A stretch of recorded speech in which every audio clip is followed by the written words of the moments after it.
Nous sommes très fiers d'accueillir un des grands pontes des blockchains, un mathématicien, et qui sait être quand même très clair pour tout le monde, le professeur Jean-Paul Delahaye, de l'Université de Lille et du laboratoire Cristal du CNRS, qui va nous parler non seulement des blockchains, mais aussi des crypto-monnaies, et pas seulement du Bitcoin, parce que des crypto-monnaies, il y en a, je sais pas, 800. 1000, plus de 1000. 1000, plus les contrats intelligents. Et donc, il y aura environ une demi-heure à la fin pour les questions-réponses de la salle. Jean-Paul, à toi. Merci, bonjour, je suis très heureux d'être parmi vous et puis très fier d'être invité ces lundis de l'IE. Alors, je vais parler de... Non, je crois que mon micro marche. Je vais parler de Bitcoin, de monnaie cryptographique, de blockchain. Tout ça, c'est lié. Ceux qui ne connaissent pas du tout, j'espère que quand j'aurai fini, ils comprendront bien le lien qui relie ces choses-là. Juste une petite chose. Ce matin, le Bitcoin a battu son record de tout temps. Il a atteint 8100 $, valeur qu'il n'avait jamais atteint avant. Donc voilà, alors je me présente quand même un petit peu pour dire, j'ai des choses que je veux préciser. Donc moi je suis plutôt mathématicien, voilà, donc j'appartiens à un laboratoire du CNRS. J'ai fait des recherches sur la complexité, donc je suis plutôt un informaticien théoricien on va dire. Et son utilisation, donc la complexité de Kolmogorov pour être précis, et son utilisation en économie, la théorie des jeux. Et puis depuis 2013, mais seulement 2013, je m'occupe de monnaie cryptographique, de comprendre comment ça marche, de blockchain, etc. Je tiens une rubrique dans le journal Pour la Science, qui est la version française du Scientific American. Et alors surtout, c'est ça que je veux dire. Moi, je ne spécule pas sur le Bitcoin ou sur l'Ether ou sur une autre monnaie cryptographique. J'en ai des pouillas parce que il vaut bien que je sache comment ça marche et que je les fasse fonctionner. Parfois, les pouillas sont devenus un petit peu plus que ce que j'avais investi. Un jour, j'ai mis un billet de 20 € dans une machine à Bitcoin. Aujourd'hui, il valent 500 €. Mais ça, j'y peux rien. C'est parce que le cours a augmenté. Mais voilà, donc ma richesse en Bitcoin, c'est l'équivalent de 500 € aujourd'hui à peu près, un peu plus. Parce que, bon. Alors, mon but ici va être de faire une introduction, parce que je sais qu'il y a des gens ici qui ne connaissent peut-être pas bien justement ce sujet, et puis donner des informations d'actualité. Alors, mon titre, il est très ambitieux, hein, puisque ça s'appelle « Où en sommes-nous » Les choses évoluent tous les jours. Il y a des centaines de travaux qui sont faits dans les entreprises sur les blockchains. Faire un bilan, c'est sans doute difficile et je le ferai sans doute de manière insatisfaisante. C'est pas possible. Il y a une actualité extraordinaire, voire extravagante. Alors, beaucoup de gens parlent de blockchain et ne savent pas trop ce que c'est. Et on peut se poser la question, par exemple, de quelle couleur c'est, là. Bon, bah, c'est mauve, voilà, c'est ce que dit le dessin. Alors, je vais faire une citation de Jean-Claude Trichet. Donc, il dit que la blockchain, c'est une invention géniale. Donc, je lis, hein, c'est une invention géniale parce qu'elle repose sur une décentralisation complète de l'enregistrement des transactions. C'est tout à fait exact. Au lieu d'avoir un système central, comme quand on fait des opérations auprès d'une banque, qui enregistre et qui contrôle tout, on est en présence d'une technologie, alors il dit impressionnante, testée sur beaucoup d'applications, et il précise, c'est ça qui est amusant, qui n'ont rien à voir avec le Bitcoin, parce que le Bitcoin, il y a quand même très mauvaise presse, il y a une très mauvaise image à cause d'un certain nombre d'affaires qui sont arrivées autour du Bitcoin, et du coup, les gens dans les entreprises qui veulent s'occuper de blockchain, en général, ne veulent pas parler de Bitcoin. Enfin, c'était le cas il y a quelque temps, c'est un peu passé maintenant, mais ils ne veulent surtout pas parler de Bitcoin. Alors, je commence pour être directement dans le sujet, par faire une tentative de définition de ce qu'est une blockchain. Parce que souvent on en parle, et puis en fait, je pense qu'on ne respecte pas un minimum de choses qu'on doit mettre dans la définition d'une blockchain. Alors, je lis ce que j'ai écrit ici. C'est un registre. Alors, voilà, un registre, ça pourrait être en papier, mais ce n'est pas en papier. On est à une époque du numérique. On est à l'époque du numérique. Donc, c'est un fichier informatique qui est partagé. Alors, le terme partagé en informatique, il a plusieurs sens. Donc, en fait, il vaut mieux être plus précis. Ce fichier, il va être multiplié sur un réseau pair à pair. Alors, un réseau pair-à-pair, c'est un réseau justement où il n'y a pas d'entité centrale, où les échanges se font de pair à pair. Et dans le cas des blockchains, les échanges doivent se faire jusqu'à ce qu'une information touche tous les nœuds du réseau. Donc, multiplier sur un réseau pair-à-pair, ça va signifier la chose suivante, ça veut dire que chaque nœud du réseau, dans le cas du Bitcoin, ce sera chaque nœud principal du réseau, va détenir une copie de ce fichier.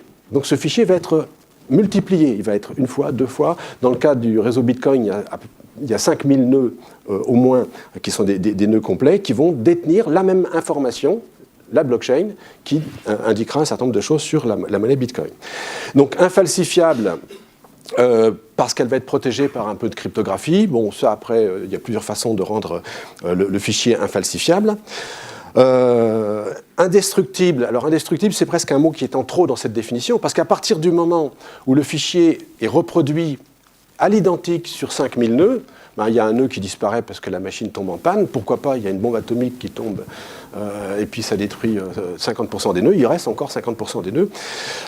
Donc, indestructible, c'est le fait d'être multiplié.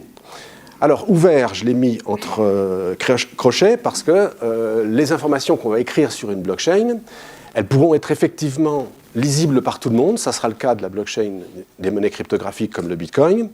Mais ce n'est pas forcément toujours le cas. Des informations écrites sur la blockchain peuvent être chiffrées, peuvent être réservées à certains utilisateurs, mais elles seront présentes, sous une forme éventuellement chiffrée, sans pouvoir être supprimées, modifiées.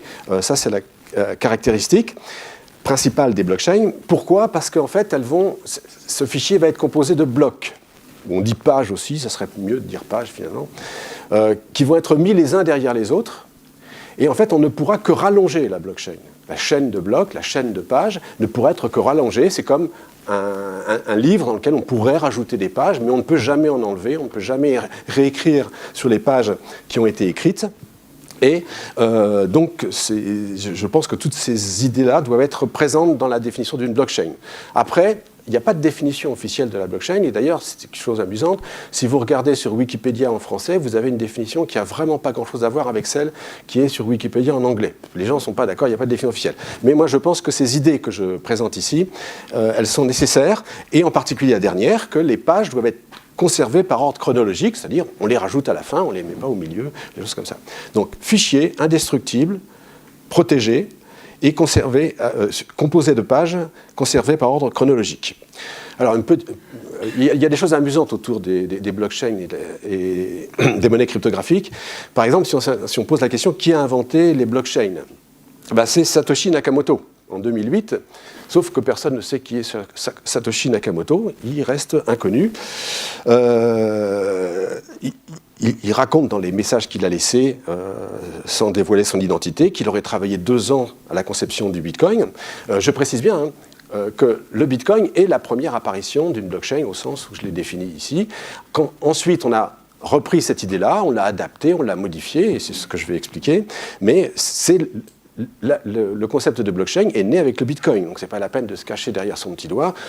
Quand on parle de blockchain, on parle de quelque chose qui est né avec le Bitcoin. Donc Satoshi garde l'anonymat. Vraisemblablement, c'est plutôt un groupe de plusieurs personnes. On a des soupçons. Nakamoto possède de très bonnes connaissances en cryptographie. Quand on voit le document dans lequel il décrit le protocole Bitcoin, c'est clair qu'il connaît bien la cryptographie. Alors on spécule, on étudie le style qui a été utilisé. Et puis chose amusante, c'est que Nakamoto posséderait vraisemblablement 5% des bitcoins qui ont été émis. Et ce qui est bizarre, c'est que ces 5% ou un peu plus sont sur un compte qui ne bouge jamais. En fait, il n'a jamais dépensé l'argent qu'il a gagné. C'est étrange. Alors, ça pourrait être un certain Ixabo, mais ce n'est pas sûr. Enfin, quand on pose la question à Ixabo, est-ce que c'est vous, Satoshi Nakamoto, il dit non. Donc, voilà. Ça pourrait être Al Finney, mais Finney est mort, donc ça peut pas, on ne pourra plus lui poser la question. Il y a quelqu'un qui prétend être Satoshi Nakamoto, c'est Craig Wright, mais c'est certainement pas lui, parce que les arguments qu'il a voulu donner pour prouver que c'était lui, on s'est aperçu qu'ils étaient falsifiés, donc c'est très certainement pas lui. Alors, je vais décrire de manière un petit peu abstraite, en lisant simplement une citation de Caso et Soudoplatov, en quoi la technologie blockchain est révolutionnaire. Donc là où le monde ancien ne pensait qu'en mode de diffusion, et surtout diffusion de masse, l'Internet a montré que tout le monde pouvait être créateur et diffuseur de contenu. Tout le monde peut écrire des pages et les rendre publiques. Là où le monde ancien résonne en logique de fournisseur vers le client, donc centralisé, c'est ça, Internet a montré la faisabilité de modèles d'échange entre pairs à grande échelle, sans qu'il y ait de centre du réseau. Tout ceci ne pouvait que s'appliquer un jour au modèle transactionnel, c'est-à-dire de la circulation de valeurs. Là où le monde ancien pense qu'il faut obligatoirement un tiers de confiance, le modèle de la blockchain montre qu'on peut s'en passer, et créer un modèle pair à pair pour faire circuler de la valeur. C'est l'idée du Bitcoin, faire circuler de la valeur, donc des Bitcoins, dans un réseau pair à pair, sans qu'il y ait d'autorité centrale qui s'en occupe. Ça semble un peu miraculeux, mais c'est l'idée. La blockchain est la version transactionnelle des réseaux pair à pair. Dans un monde où la quantité d'interactions explose, le modèle de la confiance externalisée, donc un centre du réseau, ne peut pas faire et s'essouffle. La tentation est grande pour le régulateur, le tiers de confiance, de réclamer encore plus de moyens afin de faire face à cet accroissement du nombre de transactions. Malheureusement, cette méthode se heurte à la loi des rendements décroissants. À partir d'un certain seuil, plus on augmente les moyens, plus le système devient dysfonctionnel. Ce que propose la blockchain est un modèle où la confiance transactionnelle est fiable, auditable, chacun peut la surveiller, auditable par tous, distribuée grâce à un mécanisme d'obtention d'un consensus décentralisé. Alors, comment, vous avez une définition de la blockchain, vous avez l'idée un peu abstraite de pourquoi ça a de l'importance, c'est ce que je viens de lire à l'instant.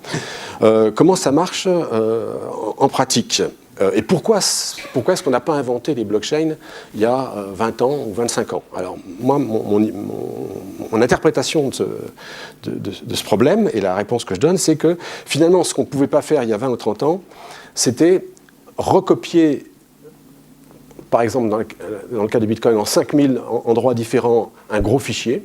La blockchain du Bitcoin, elle fait aujourd'hui, je crois, 140 gigaoctets. Refaire les calculs, chaque nœud du réseau Bitcoin, chaque nœud principal du réseau Bitcoin, vérifie chacune des transactions, vérifie que chaque page qui est ajoutée à la blockchain est convenable, correcte au sens du protocole et qu'elle satisfait bien les exigences du protocole. Et donc cette sorte de gâchis, puisque chacun des 5000 nœuds, dans le cas du Bitcoin, refait les mêmes calculs, garde les mêmes informations, c'est quelque chose qui n'était pas concevable il y a 20 ans. Alors ça est devenu en 2009 quand le Bitcoin a été créé, mais je pense que le frein au développement de cette idée, c'était ça. C'est dû aussi, la naissance des blockchains, c'est dû au progrès de la cryptographie mathématique, c'est dû aussi au progrès et à la maturité de la technologie des réseaux pair à pair, donc qui permettent de réaliser ce partage d'informations collectivement validées et protégées, parce que justement on dispose d'autant de calculs qu'on veut, qu'on a une technologie de réseau pair à pair qui est bonne, une cryptographie mathématique qui a mûri. Et tout ça, ça permet, quand on construit une blockchain, de faire ce qu'on pourrait appeler la construction collective d'une vérité commune. Puisque chaque nœud va vérifier ce qui s'écrit, puisque chaque nœud va détenir la même information, on a affaire à une sorte de vérité commune qui est robuste. Tout le monde a dû se mettre d'accord pour rajouter une nouvelle page, accessible à une large communauté, et c'est un moyen de créer de la confiance. Et quand il y a de la confiance, ça augmente l'efficacité. Alors je vais parler dans un premier temps, parce que c'est quand même l'application la plus majeure et surtout la plus visible, et puis celle sur laquelle on arrive à avoir les informations les plus précises. Je vais parler des crypto-monnaies, et en particulier du Bitcoin. Et je vais expliquer pourquoi je parle principalement du Bitcoin, vous allez le comprendre tout de suite. C'est parce que c'est de loin la crypto-monnaie la plus importante. Alors qu'est-ce qu'il y a sur la blockchain du Bitcoin? C'est quoi ce fichier qui est reproduit en 5000 ou plus de copies sur le réseau pair à pair du Bitcoin? Eh bien, c'est pas compliqué, c'est la liste complète de toutes les transactions depuis le 3 janvier 2009, date où le réseau s'est mis en marche. Le réseau s'est mis en marche le 3 janvier 2009. Il y a eu des émissions de Bitcoin qui se sont faites selon un rythme régulier, qui est un rythme de, au départ, 50 Bitcoins toutes les 10 minutes. Après, c'est devenu 25 bitcoins toutes les 10 minutes. Et maintenant, c'est 12,5 bitcoins toutes les 10 minutes. Et ça sera divisé par 2 tous les 4 ans. Donc, le rythme d'émission est fixé une fois pour toutes, jusqu'à la fin des temps.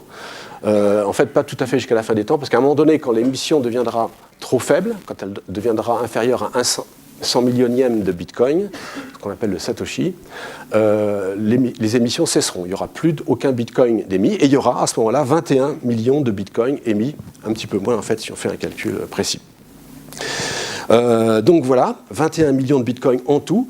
Cette émission programmée, bornée à 21 millions, c'est aussi un moyen, dans le protocole, donc c'est écrit dans les logiciels qui gèrent les nœuds du réseau, ce qu'on appelle les clients du réseau. Ça ne peut pas être modifié, sauf s'il y a un accord absolument général de tous les acteurs principaux du réseau, mais c'est très improbable, ça n'a pas été modifié et ça ne sera vraisemblablement jamais. Donc voilà, c'est ça qui va faire que chacun va pouvoir vérifier que sur tel compte, il y a tant de bitcoins. Le fait que dans le cas du bitcoin, on sache que le compte numéro X détient tant de bitcoins, c'est accessible à tout le monde. C'est une information qui est partagée par tout le monde. Il y a une sorte d'anonymat quand même dans le bitcoin, c'est ça qu'il faut bien comprendre et qui fait peur aussi, c'est qu'en fait, quand vous créez un compte, vous n'êtes pas obligé de délivrer votre identité. Donc, tout est public et tout est inscrit sur la blockchain, mais pas le lien entre celui qui détient le pouvoir sur un compte et son identité. Donc c'est là où il y a une sorte d'opposition entre l'anonymat des détenteurs des comptes, ceux qui ont le pouvoir sur un compte, parce qu'ils détiennent une certaine clé qui leur permet d'agir sur le compte, et puis tout est public, sinon vous pouvez savoir, vous pouvez suivre ce qui se passe sur un compte, que tel compte. Alors ça c'est d'ailleurs un moyen éventuellement de repérer des trafics et de suivre ceux qui dépensent ou qui déplacent des grosses sommes d'argent, et pourquoi pas après d'aller les arrêter après. Donc l'anonymat il n'est pas absolument complet puisqu'on peut suivre toutes les transactions. Il y a un système, donc la cryptographie est utilisée donc, pour sécuriser la structure même de la blockchain. Elle est utilisée aussi, la cryptographie mathématique que j'évoquais tout à l'heure, pour gérer les transactions qui vont être signées. Et c'est ce système de signature, c'est un système de signature à double clé, ceux qui connaissent savent bien de quoi il s'agit, l'intérêt que ça a. Il y a un système qui, lui, est beaucoup plus discutable, qui est un système qu'on appelle de preuve de travail, qui va décider à qui sont attribués les nouveaux bitcoins qui sont créés. Je vous ai dit qu'aujourd'hui, toutes les 10 minutes, il y a 12,5 bitcoins qui sont créés, à partir de rien, c'est qu'ils sont créés ex nihilo, et qui vont être attribués à l'un des nœuds principaux du réseau, qui prend en charge la blockchain et qui gère les transactions et des pages, etc., le rajout des pages. Et donc il y a un système pour distribuer, pour désigner celui qui va gagner toutes les 10 minutes, et c'est ce qu'on appelle un système de preuve de travail. J'en reparlerai un peu plus loin parce que c'est quelque chose qui est très important, surtout pour la dépense d'électricité. Et ça fonctionne, c'est ce qu'on peut appeler le mécanisme d'incitation. Puisqu'il n'y a pas d'autorité centrale, puisqu'il y a quand même un travail à faire circuler les transactions et puis garder une copie de la blockchain en plusieurs nœuds si possible, donc en 5000 à peu près dans le cas du Bitcoin, il faut qu'il y ait un mécanisme d'incitation. Le mécanisme d'incitation, je viens de vous le décrire, c'est l'attribution à l'un des nœuds qui gère le réseau Bitcoin de 12,5 Bitcoins toutes les 10 minutes. Avant, c'était 50 ou 25, etc. Donc, c'est une conception générale du protocole qui a été décrite par Satoshi Nakamoto et qui fonctionne bien, puisque, alors, il ne faut pas mélanger deux choses. L'usage qu'on peut faire des bitcoins peut être frauduleux. Comme le bitcoin, d'une certaine façon, c'est une forme d'argent liquide numérique. Vous pouvez faire toutes sortes de trafics avec l'argent liquide, ça sert à ça d'ailleurs, beaucoup l'argent liquide, avec les bitcoins aussi, évidemment. Mais ce n'est pas le protocole qui est en cause. Là, c'est l'usage que le font. Et donc, il y a une confusion et parfois la mauvaise image des monnaies numériques, des crypto-numériques, c'est l'usage qui est fait, et puis un certain nombre d'affaires, des banques d'échanges qui ont fait faillite, des choses comme ça. Il y a eu un certain nombre d'affaires autour du Bitcoin qui ont créé une mauvaise image. Mais si on s'interroge sur le protocole défini par Nakamoto, ça fait bientôt 9 ans, au mois de janvier prochain, qu'il fonctionne parfaitement. Parfaitement, avec des incidents. Il y a eu quelques incidents, mais très très minimes, et qui ont tout de suite été maîtrisés.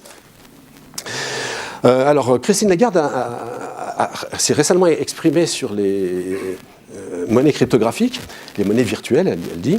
Et ce qu'elle dit, moi, je trouve, est très juste. Je sais pas, elle a dû être très bien conseillée, ou alors elle a très bien compris tout, toute seule.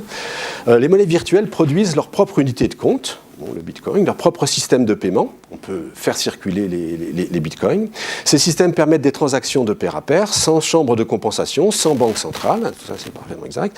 À l'heure actuelle, les monnaies virtuelles comme Bitcoin ne représentent pas encore une menace pour l'ordre existant des monnaies fiduciaires et des banques centrales.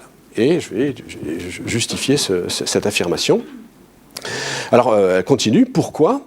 Parce qu'elles sont trop volatiles, trop risquées, trop énergivores, parce que les technologies sous-jacentes ne sont pas suffisamment scalables, c'est-à-dire envisageables à plus grande échelle, que beaucoup d'entre elles sont trop opaques pour les régulateurs et que certaines ont été piratées. Là, c'est pas très clair parce que certaines petites monnaies cryptographiques ont été piratées, mais les grandes, non, pas vraiment.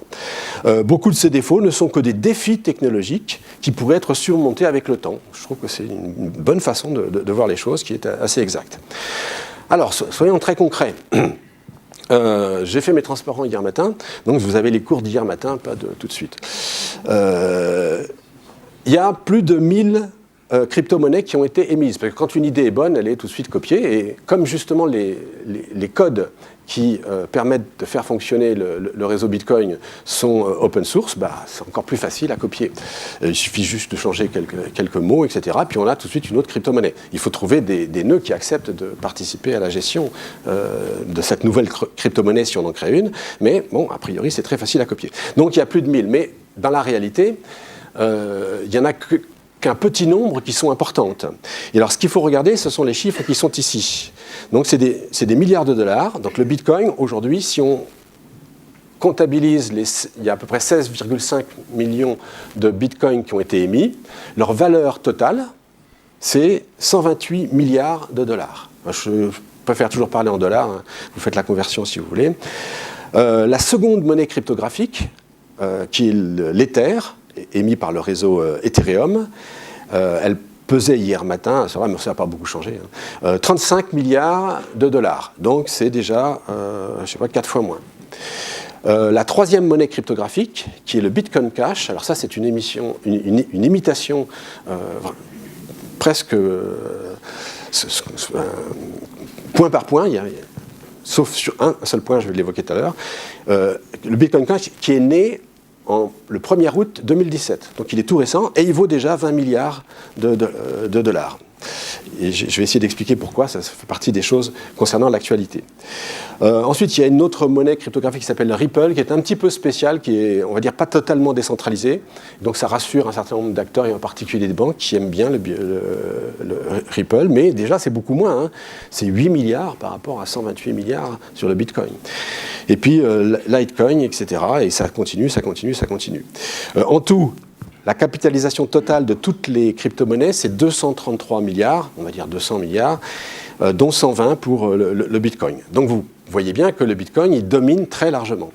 C'est ce que représente ce schéma-là.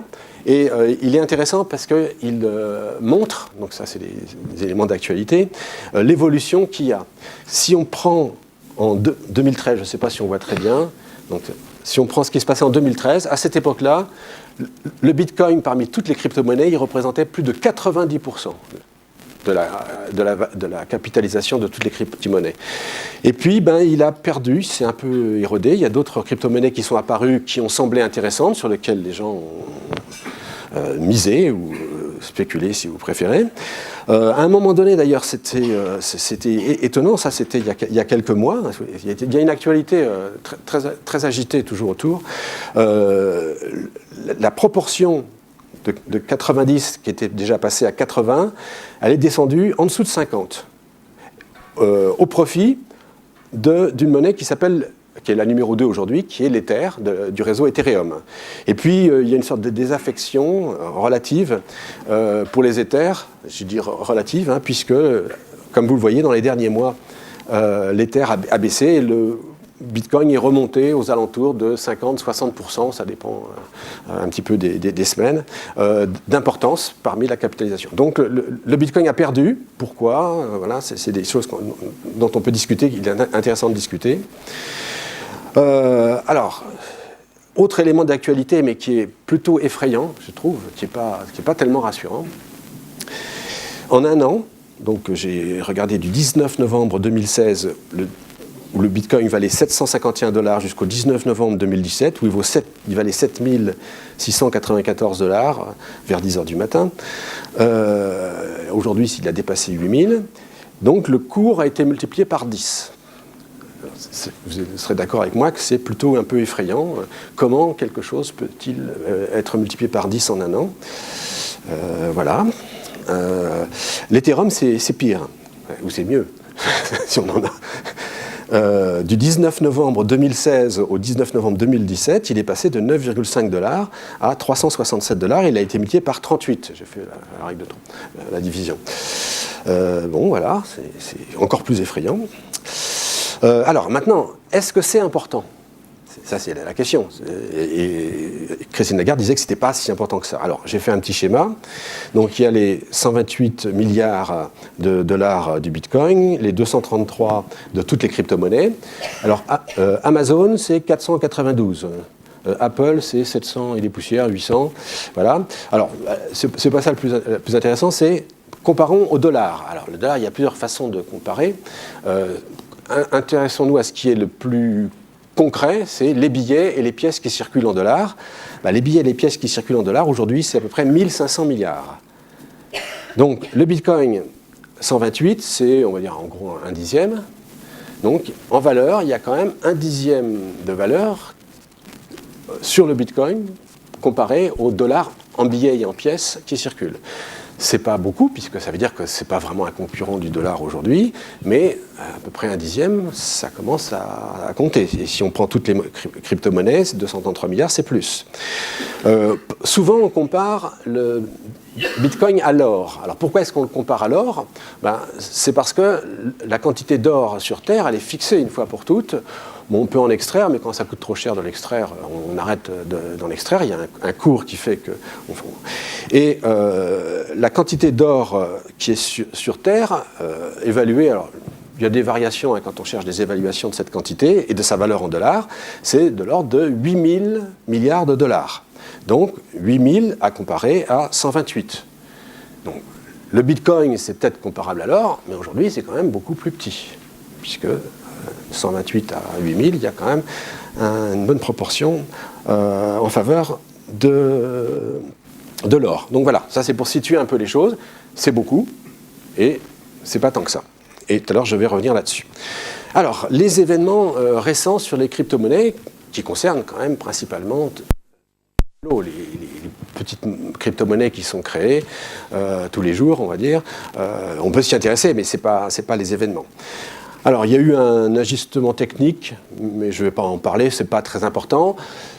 Pour l'avenir du Bitcoin, cet ajustement technique il va permettre de développer d'autres choses. Donc, c'est quelque chose qui, sur un plan technique, qui est important. Je vais juste évoquer que cet ajustement, qui s'appelle donc Segwit,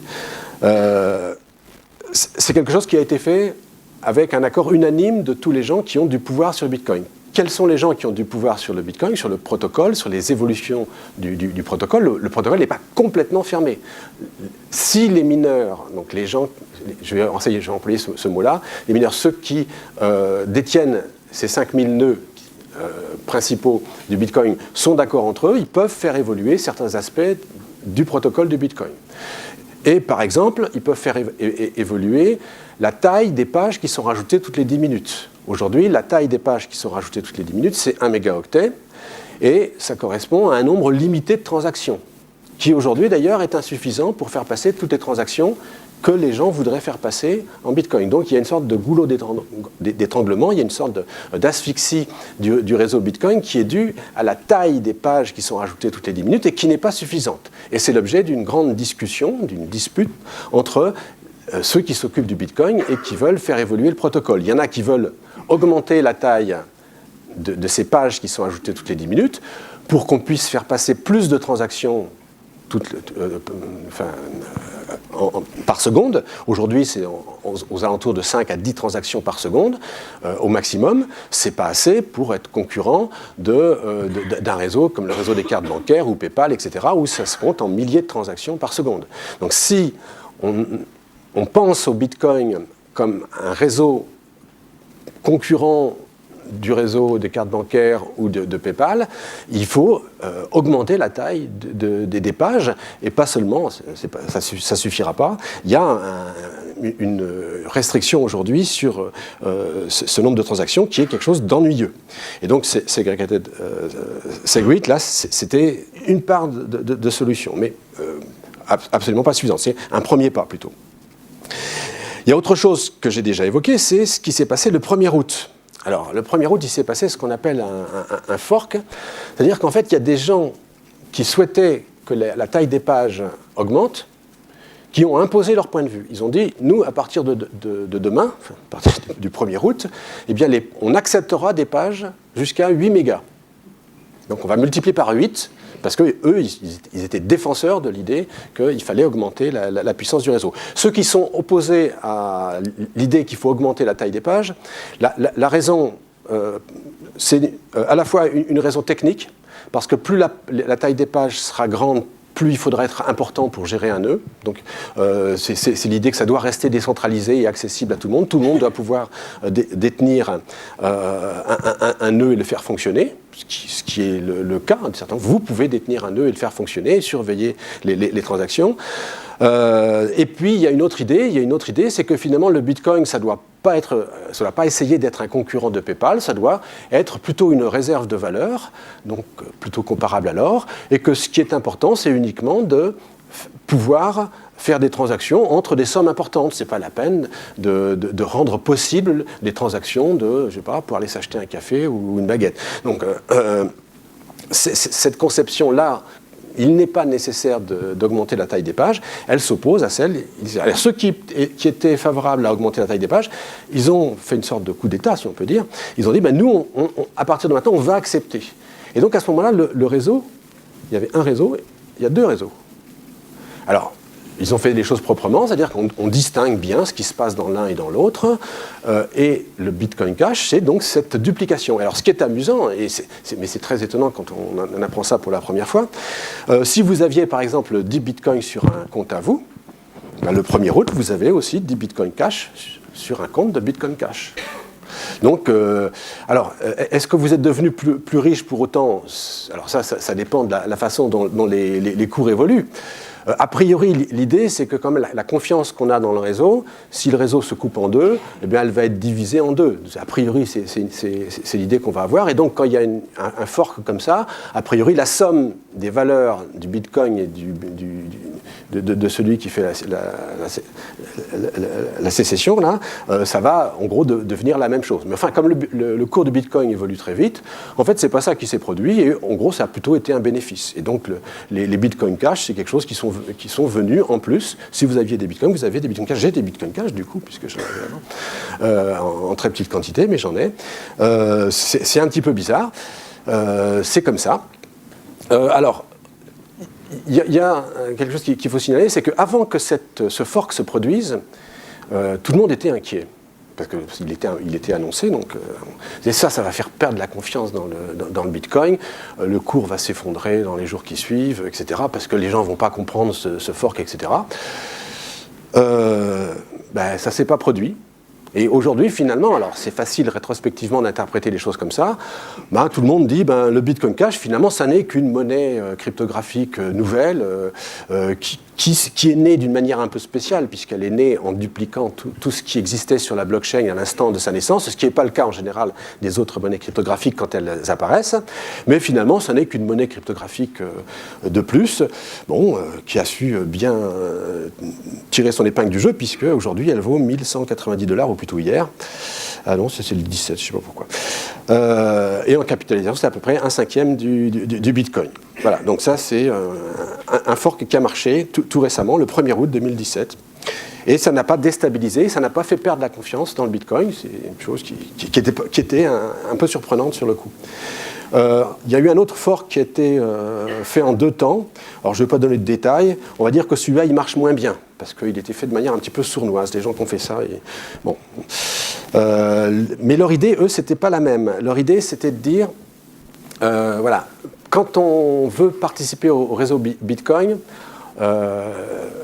on augmente ses chances d'être celui qui va gagner les 12,5 bitcoins distribués toutes les 10 minutes en fonction de la puissance de calcul dont on dispose pour calculer la fonction SHA 256. Je vais en parler, vous n'avez pas besoin de savoir ce que c'est, mais plus vous êtes capable de calculer vite la fonction SHA 256, plus vous aurez une forte probabilité, meilleure sera votre probabilité, c'est proportionnel d'ailleurs, à la capacité que vous avez de calculer cette fonction SHA 256. Et donc, il y a une course à la puissance de calcul du SHA 256 qui est née de cette situation-là, et aujourd'hui, il y a des quantités colossales de calculs qui sont faits, chacun des nœuds voulant être celui qui est désigné pour gagner les 12,5. Et c'est quelque chose qui n'a de sens aujourd'hui. Alors au départ, tout le monde pouvait, ce qu'on appelle miner, c'est-à-dire participer à cette recherche de Bitcoin. Enfin, les Bitcoins qui sont émis, on pourrait dire qu'ils sont extraits, comme on extrait de l'or d'une mine, donc c'est pour ça qu'on parle de minage. Et chacun pouvait sur son ordinateur personnel miner des Bitcoins s'il voulait. Aujourd'hui, c'est plus le cas, parce que pour miner des Bitcoins, il faut avoir des puces spécialisées, il faut avoir une puissance électrique importante à sa disposition, sinon vous n'avez aucune chance de gagner quoi que ce soit. Et vous allez dépenser plus d'argent en électricité que vous n'allez gagner d'argent avec les bitcoins récupérés par votre minage. Et donc les gens du Bitcoin Gold, eux, ont dit, il faut changer un petit peu ça, donc ils ont introduit une variante de l'algorithme qui fait la distribution des bitcoins, mais ça n'a pas très bien marché pour d'autres raisons. Et puis il s'est passé un autre événement, alors, mais je ne vais pas le donner de détails, sinon je vais parler que de ça, tout récemment.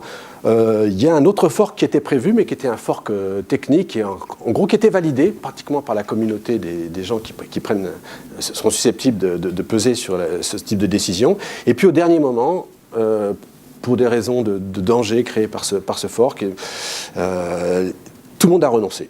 Et donc ce fork n'a pas eu lieu, alors qu'il était prévu pour la semaine dernière. Je n'insiste pas plus là-dessus parce que je veux raconter d'autres choses.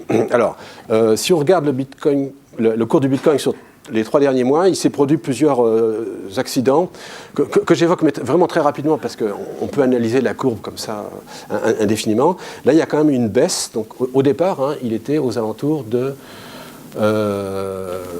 3000 et des poussières, 3000, 4000. Et puis, il y a eu une sorte de faiblesse là qui est due à un événement bien précis et bien identifiable, c'est qu'en Chine, le gouvernement a interdit, ou a indiqué qu'il allait interdire, les plateformes d'échange entre Bitcoin et les autres monnaies. Et cette attaque des autorités chinoises sur les plateformes d'échange, ça a créé une sorte de panique, puisque la Chine joue un rôle important, je vais y revenir, dans le fonctionnement du Bitcoin. Et puis voilà, donc tout le monde a eu peur un peu, ceux qui spéculent ont eu peur, donc ça a fait baisser le cours assez brusquement. Après il a remonté, bon il y a eu d'autres incidents, j'en parle pas. Et ça, cette baisse ici, ça s'est produit au moment où on a renoncé au fork Segwit 2x là. Pourquoi ? Parce que quand on y a renoncé, les gens, le fork Segwit 2x, il s'apprêtait en particulier à doubler la taille des pages. On allait passer de 1 méga à 2 mégas. Et donc, ceux qui sont pour que la taille des pages augmente ont été mécontents. Et donc, ils ont un peu misé tout d'un coup sur le Bitcoin Cash. Ça a fait un à-coup. Puis finalement, bon, ça s'est résolu. Et le cours a remonté jusqu'à battre son record de tout temps. Je n'insiste pas plus là-dessus. Alors, je vais signaler quand même. Alors, j'ai bien précisé au début de l'exposé que moi, je ne spécule pas sur le Bitcoin. Donc, je peux en dire du mal, je peux dire que je n'ai pas confiance, qu'il y a des choses qui sont dangereuses, ce que ne font pas tous les gens qui parlent de Bitcoin. Alors, je vais évoquer 6 problèmes que je considère comme majeurs, et certains sont vraiment gravissimes. Bon, la volatilité et la spéculation déraisonnable auxquelles donne lieu le Bitcoin, c'est quand même un peu effrayant, multiplier le cours par 10, donc là il n'y a pas besoin de commentaires, je pense que tout le monde comprend à quel point c'est un peu inquiétant. Il y a des tas de gens qui disent que le cours du Bitcoin aujourd'hui c'est une bulle. tas de gens qui disent ça. Il y a des gens qui disent le contraire, il y a des gens qui disent ça. Je ne veux pas dire que c'est moitié-moitié, parce qu'on ne peut pas savoir qui a de l'importance quand il donne son avis là-dessus, mais il y a des tas de gens très importants qui disent que c'est une bulle, que ça va éclater. Bon, voilà. Je donnerai mon avis éventuellement plus tard. Alors, deuxième problème que j'ai déjà évoqué, c'est le nombre de transactions.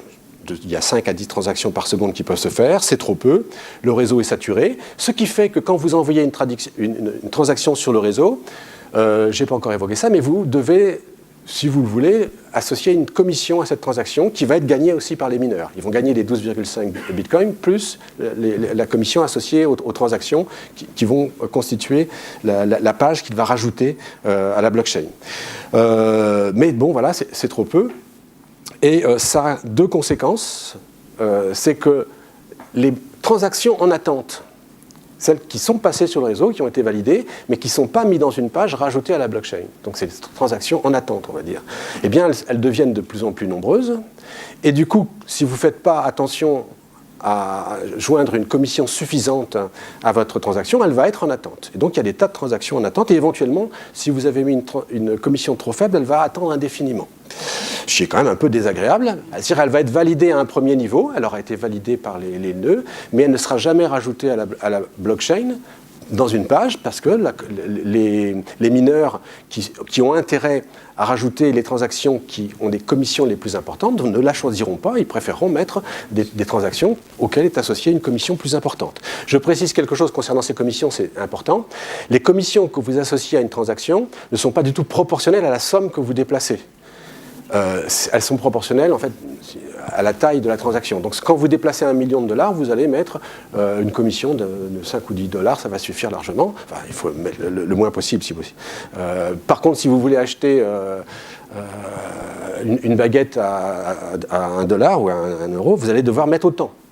Parce que la transaction, elle occupera la même place sur la page. Et du coup, évidemment, ça rend inenvisageable l'usage des bitcoins pour faire des achats courants correspondant à des produits de petite valeur. Donc ça, c'est quand même quelque chose qui est dommage. À un moment donné, on pensait que le bitcoin permettrait ces micro-achats, ce n'est pas du tout le cas. Et c'est bloqué pour longtemps. Alors, il y a des solutions possibles à cette faiblesse dans le nombre de transactions. C'est les sidechains, ce seraient des chaînes qui seraient liées qui seraient connectées à la chaîne, à la blockchain du Bitcoin, mais indépendantes. Bon, mais c'est quelque chose qui n'existe pas aujourd'hui vraiment. Et puis, il y a quelque chose qui est plus ambitieux, qui consisterait à développer un système de transactions entre détenteurs de Bitcoin qui ne nécessitent pas de passer par l'écriture sur la blockchain. Donc c'est quelque chose qui est en train d'être développé, mais ce n'est pas encore parfaitement au point, et surtout ça ne fonctionne pas. Est-ce que ça fonctionnera bien? Est-ce que ça permettra d'augmenter beaucoup le nombre de transactions par seconde? Je n'en sais rien, c'est des choses pour l'avenir. Et c'est là où Christine Lagarde avait raison, il y a des solutions qui sont étudiées et qui pourraient résoudre ces problèmes-là, en particulier le problème du nombre de transactions. Alors, il y a autre chose qui est peut-être pas plus inquiétant, mais qui est un souci qu'on omet en général quand on parle du Bitcoin, c'est les attaques possibles des primitives cryptographiques. Quand vous utilisez des dollars ou des euros, c'est basé sur la confiance, une certaine confiance en la banque émettrice. Quand vous utilisez des bitcoins, votre confiance, elle est basée sur la conception du réseau, pair à pair, qui gère les transactions et la blockchain, et en particulier, puisque ça fait partie du protocole, vous faites confiance à la solidité des primitives cryptographiques qui sont utilisées dans le protocole du Bitcoin. Si ces primitives cryptographiques sont cassées, si quelqu'un arrive à les casser et à les utiliser à son profit, ben, le Bitcoin n'existe plus. Alors, il y a un souci un petit peu précis qui concerne la procédure, le protocole de signature à base de courbes elliptiques, qui est considéré comme solide, sauf que, par exemple, Adi Shamir, qui n'est pas n'importe qui, puisque c'est le S du RSA, l'algorithme RSA qui est bien connu par tous ceux qui se sont intéressés, ne serait-ce qu'un tout petit peu à la cryptographie. Et donc il a émis 15 prédictions. Et parmi ces 15 prédictions, il considère qu'il y a un problème avec les systèmes à courbe elliptique, enfin les procédures de signature ou le chiffrage à courbe elliptique.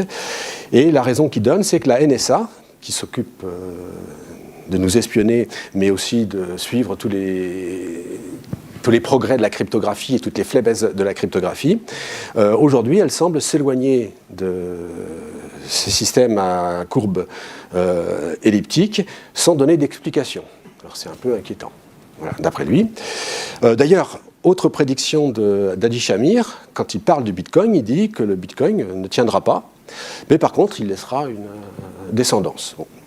Donc, c'est le Bitcoin, non, mais alors c'est pas très clair. Est-ce que ça concerne d'autres monnaies cryptographiques qui seraient basées sur des idées comparables à celles du Bitcoin, ou est-ce que ça correspond plus généralement au blockchain? Je ne sais pas. Voilà. Donc voilà, ça c'est un problème qu'on nommait souvent, mais qui peut-être pas totalement négligeable. Quatrième problème grave concernant le Bitcoin et d'autres monnaies cryptographiques, c'est que le minage, c'est le fait de détenir un réseau, d'avoir une puissance de calcul et plus vous avez cette puissance de calcul, plus vous avez un pouvoir, en particulier de décision sur l'évolution du protocole, sur le Bitcoin. Eh bien, ce qui est quand même inquiétant, c'est qu'il y a 80% du minage qui est fait en Chine, sur lequel le gouvernement chinois pourrait très bien exercer une autorité. Et à ce moment-là, le gouvernement chinois disposerait de 80% du pouvoir sur le Bitcoin, il ferait ce qu'il voudrait du Bitcoin. Donc ça, alors c'est peut-être pas son intérêt, parce qu'il pourrait surtout le faire s'écrouler s'il commençait à exercer trop d'autorité sur les usines de minage qu'il y a en Chine, mais c'est un problème quand même, on ne peut pas le négliger non plus. Cinquième problème, finalement, il y a un problème de gouvernance de manière générale dans le Bitcoin, puisqu'il y a des intérêts qui ne sont pas parallèles exactement entre les mineurs, donc ceux qui détiennent cette puissance de calcul du SHA 256, etc., et qui donc ont le pouvoir aujourd'hui principalement sur le Bitcoin, enfin principalement ont le pouvoir sur le Bitcoin. Les développeurs qui, eux, peuvent vouloir le faire évoluer dans un sens ou dans un autre. Par exemple, ils peuvent rester fidèles à l'idée que le Bitcoin devrait permettre des achats de petites valeurs sans qu'il y ait des commissions importantes à associer, ce qui les rend impossibles. Et les utilisateurs qui, eux, peuvent avoir des intérêts aussi différents, et en particulier l'intérêt de ne pas avoir à attendre, de ne pas attendre qu'une transaction passe pendant des heures ou des jours, ou voire jamais. Donc il y a des intérêts divergents, et finalement la conception implicite de la gouvernance du Bitcoin, c'est que ce sont les mineurs qui détiennent l'essentiel du pouvoir. Donc voilà, j'ai parlé de conceptions différentes. Est-ce que c'est une sorte d'or? Est-ce que ça doit être une sorte de PayPal? Ce sont deux conceptions différentes, mais aujourd'hui c'est plutôt une sorte d'or qui s'impose. Et puis, dernier point que je veux évoquer avec un certain soin, c'est l'énergie dépensée par le minage. On en parle souvent, mais souvent on commet des erreurs quand on parle de cette énergie. Je vais expliquer. Quand le réseau fonctionne, c'est-à-dire quand les transactions circulent sur le réseau, évidemment, ça dépense de l'énergie. Chaque nœud du réseau doit recevoir les transactions, les analyser, les faire circuler. Donc il y a une dépense d'énergie. Pareil pour les pages quand elles circulent et qu'elles sont rajoutées dans la blockchain de chaque nœud. Mais ce n'est pas cette énergie-là dont on parle quand on parle de la dépense d'énergie du Bitcoin. L'énergie dont on parle, c'est l'énergie que dépensent les mineurs pour faire fonctionner leur SHA 256, et quand on parle des usines de minage, et je n'ai pas mis de photo ici, j'aurais pu, qui sont des bâtiments entiers où il y a des dizaines, des centaines d'armoires dans lesquelles fonctionnent des puces, qui sont des puces spécialisées dans le calcul du SHA 256, des puces qui bien souvent ne savent rien faire d'autre que le calculer du SHA 256, c'est là qu'est dépensée l'électricité du Bitcoin. C'est dans le fonctionnement de ces calculateurs de SHA 56 qui servent à augmenter la probabilité que celui qui les détient touche les 12,5 bitcoins plus les commissions qui sont émis toutes les 10 minutes. Donc il y a quelque chose d'absurde. Ce n'est pas le réseau, le fonctionnement direct du réseau qui dépense de l'énergie, c'est l'algorithme, la méthode de distribution ou de désignation de celui qui gagne les nouveaux bitcoins créés. Alors, quand je dis ça comme ça paraît totalement absurde pour le coup. Alors, ça l'est un petit peu moins parce qu'il faut rajouter que plus il y a de puissance de minage total, donc de calcul du SHA, plus le réseau est difficile à attaquer par ce qu'on appelle les attaques 51%. Je ne donne pas de détails. Mais voilà. Donc cette puissance de calcul, elle sert quand même à protéger le réseau contre certaines attaques. Ce qu'on peut peut-être dire, c'est qu'aujourd'hui, vu le cours qu'a atteint le Bitcoin, et donc la quantité d'énergie qui est dépensée et d'argent qui est dépensé pour calculer des SHA 256, cette sécurité apportée et cette résistance aux attaques 51% peut-être finalement être inutilement forte. Moi, c'est ça que j'ai envie de dire. Elle est inutilement forte et coûteuse. Alors, je vais m'amuser ici à faire un petit raisonnement.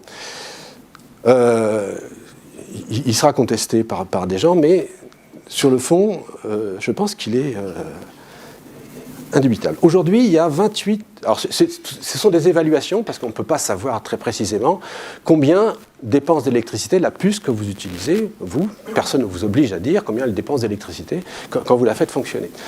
Mais on peut faire des évaluations, il y a des méthodes, et elles peuvent être plus ou moins précises. Voilà. Aujourd'hui, donc, on évalue qu'il y a 28 TWh par an d'énergie qui sont dépensés pour faire fonctionner non pas le réseau, j'ai bien expliqué, mais les calculs du SHA 256. Ça correspond à un peu plus de 3 centrales nucléaires, si je sais bien compter. Cette évaluation, c'est plutôt une évaluation forte. Il y a quelqu'un qui conteste cette évaluation, mais sa contestation finalement n'est pas très brutale, puisqu'il dit simplement que ça doit être plutôt 2 fois moins. Mais même si c'est une centrale et demie, ça fait quand même beaucoup. Et c'est aujourd'hui. Et c'est pas là. Donc ça, c'est pourquoi pas. Pour faire fonctionner ce système de distribution des bitcoins, on brûle l'électricité de plus d'une centrale, peut-être 3, à calculer du SHA 256. C'est un peu bien étrange déjà, mais ça sera bien pire. Si on imagine qu'à terme, le bitcoin est destiné à remplacer le dollar, simplement. Donc il faudra qu'il y ait en argent qui circule sous forme de bitcoin autant qu'il y a de dollars qui circulent sous forme soit de billets, soit quand même on va rajouter les comptes courants. Donc, je ne suis pas spécialiste d'économie, mais enfin voilà, quand on compte que les billets et les pièces, ce qu'on appelle ça le M0, il y a 1500 milliards de dollars aujourd'hui qui circulent en billets. Le M1, c'est quand on rajoute les comptes à vue, on arrive à 3600. Donc imaginons qu'on veuille que le bitcoin soit compétitif, soit concurrent réellement du dollar avec ses 3600 milliards de dollars de M1. Puisque le nombre de bitcoins est limité, il n'y en aura jamais plus de 21 millions, aujourd'hui il y en a 16,5 millions, puis ça va augmenter lentement maintenant, puisque l'émission a diminué, elle est passée de 50 à 25 et de 25 à 12,5. Donc la seule façon que les bitcoins qui circulent, la valeur en bitcoin qui circule, atteigne ce M1 du dollar, c'est que son cours augmente. Sinon, il ne peut pas atteindre cela. C'est un raisonnement purement logique. La personne peut contester ça. Alors, on fait pas une règle de 3, on fait une division.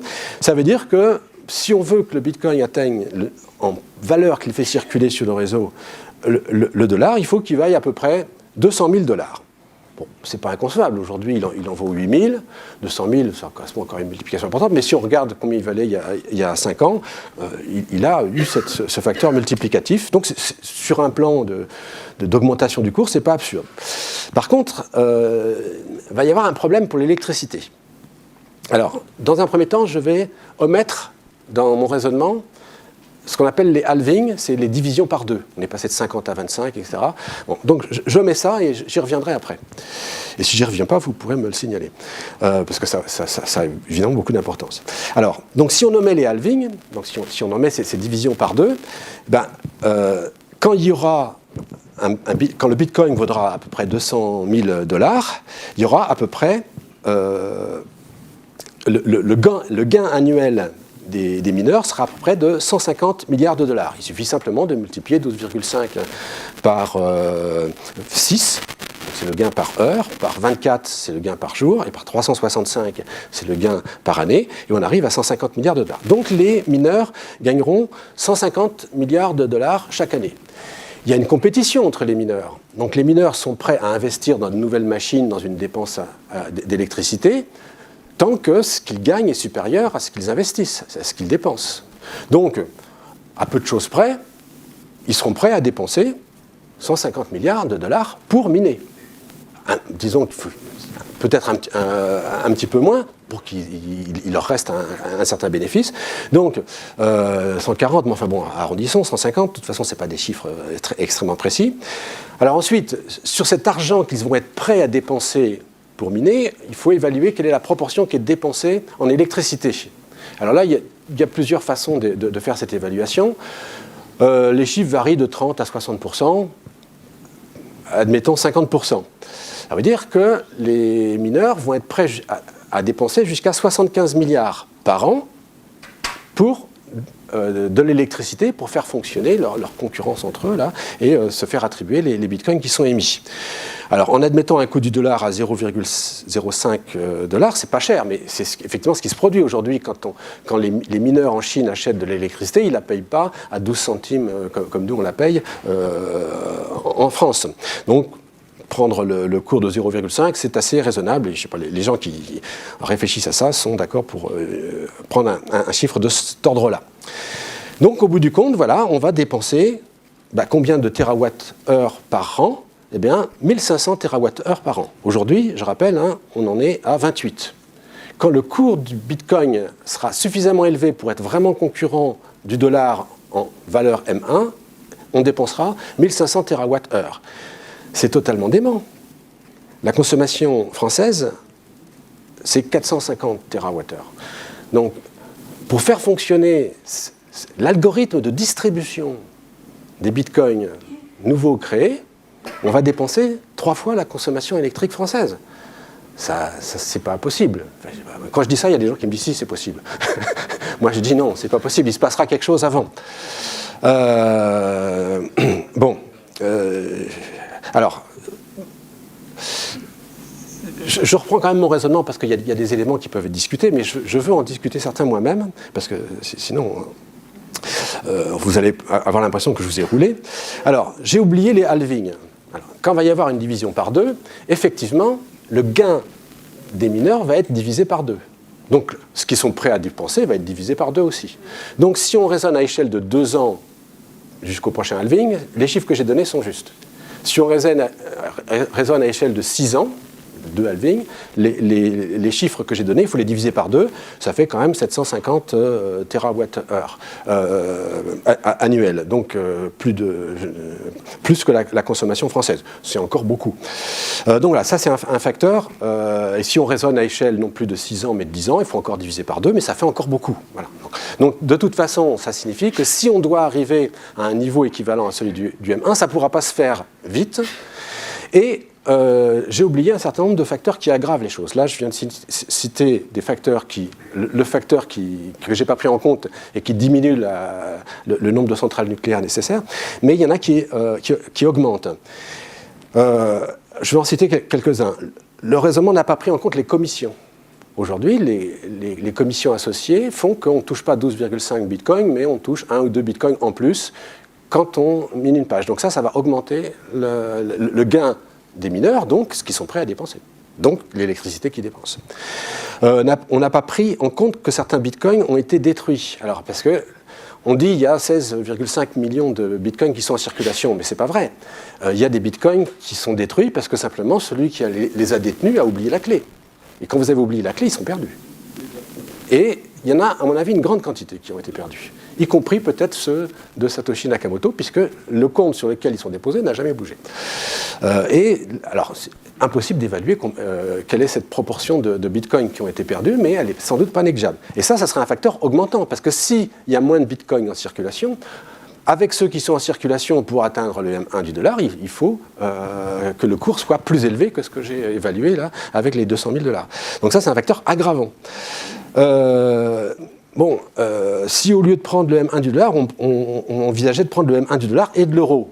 Le M1 de l'euro, il est à même ordre de grandeur que le M1 du dollar. Il faudrait encore multiplier par 2, donc ça aggraverait encore les choses. Bon, voilà. Et puis il y a encore d'autres éléments qu'on pourrait en prendre en compte. C'est sûr que ces raisonnements-là sont approximatifs, mais ils montrent quand même qu'en ordre de grandeur, il y a vraiment un problème avec l'électricité que dépense le Bitcoin. Quelles seraient les solutions? Parce qu'il y a peut-être des solutions quand même. Alors, la méthode qui est utilisée pour distribuer les bitcoins, c'est ce qu'on appelle l'épreuve de travail. Je n'ai pas donné le détail, mais je ne peux pas. Il y a d'autres méthodes qui sont envisagées, comme l'épreuve d'enjeu. Bon, on est obligé de constater aujourd'hui que la totalité des grosses monnaies cryptographiques n'utilisent pas l'épreuve d'enjeu. Il y a des gens qui pensent que c'est l'avenir. Ethereum envisage de l'introduire, mais il ne l'a pas introduit. Donc il envisage de l'introduire très prochainement. Partiellement, mais seulement partiellement, donc pas complètement. Donc cette histoire de preuve d'enjeu qui pourrait se substituer aux preuves de travail et qui résoudrait ce problème, à mon avis, ça se discute. Et c'est la suite qui nous le dira. Tout n'est pas écrit dans l'histoire du Bitcoin, loin de là. Donc voilà. Alors, Alors, la preuve d'enjeu, il y a toutes sortes de variantes. La preuve d'enjeu, c'est vous engagez, vous avez un pouvoir de gagner les bitcoins qui est lié au nombre de bitcoins, au nombre d'unités monétaires que vous détenez. Donc, plus vous en avez, plus vous avez de chances de gagner. Mais après, il y a des variantes pour éviter que quelqu'un gagne 2 fois de suite ou des choses comme ça. Donc, il y a toutes sortes de discussions. Il y a des gens qui disent que de toute façon, aucune de ces méthodes ne marche pour des raisons économiques, mais je ne les comprends pas de manière assez précise pour savoir s'ils ont raison ou pas. Puis de toute façon, c'est quelque chose qui est controversé. Aujourd'hui, il y a des gens qui pensent que de toute manière, quel que soit le système, pour assurer l'autonomie, parce qu'en fait, c'est ça, c'est l'autonomie et la distribution, le fait que le pouvoir soit distribué.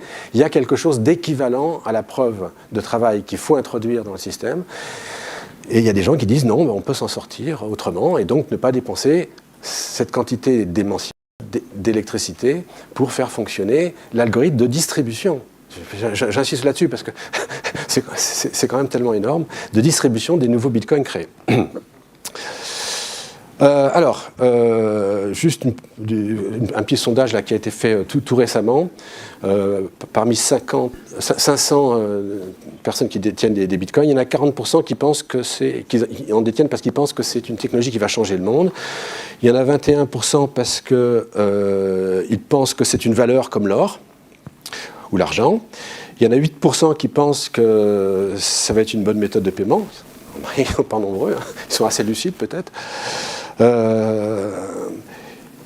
Et puis, alors, chose qui est amusante, c'est pour ça que je cite cette page-là, quand on leur demande, ceux qui détiennent des bitcoins, à quel cours vous allez les vendre, c'est-à-dire vous les gardez parce que vous pensez que ça va monter, mais à quel cours vous allez les vendre, et qu'on fait la moyenne, ils disent à peu près 200 000 $. C'est les 200 000 que j'évoquais tout à l'heure. Mais c'est un hasard, hein. Il n'y a aucune interprétation à ça. Voilà, c'est bien. Mais ça signifie qu'effectivement, les gens qui détiennent des bitcoins, ils ont quand même assez confiance dans l'idée que ça va tenir, et ils sont prêts à les garder. Et c'est pour ça que quand il y a eu, au mois de septembre, et puis récemment avec Segwit2x, des baisses de cours, finalement, ça n'a pas été l'éclatement de la bulle où tout serait tombé. 3 jours après, ça remontait. Ça remontait, et ça remontait plus haut. Alors, voilà. Donc je vais passer maintenant aux blockchains non cryptographiques. Je ne vais pas parler des autres monnaies. Je vais parler des blockchains, quels enjeux, quelles applications.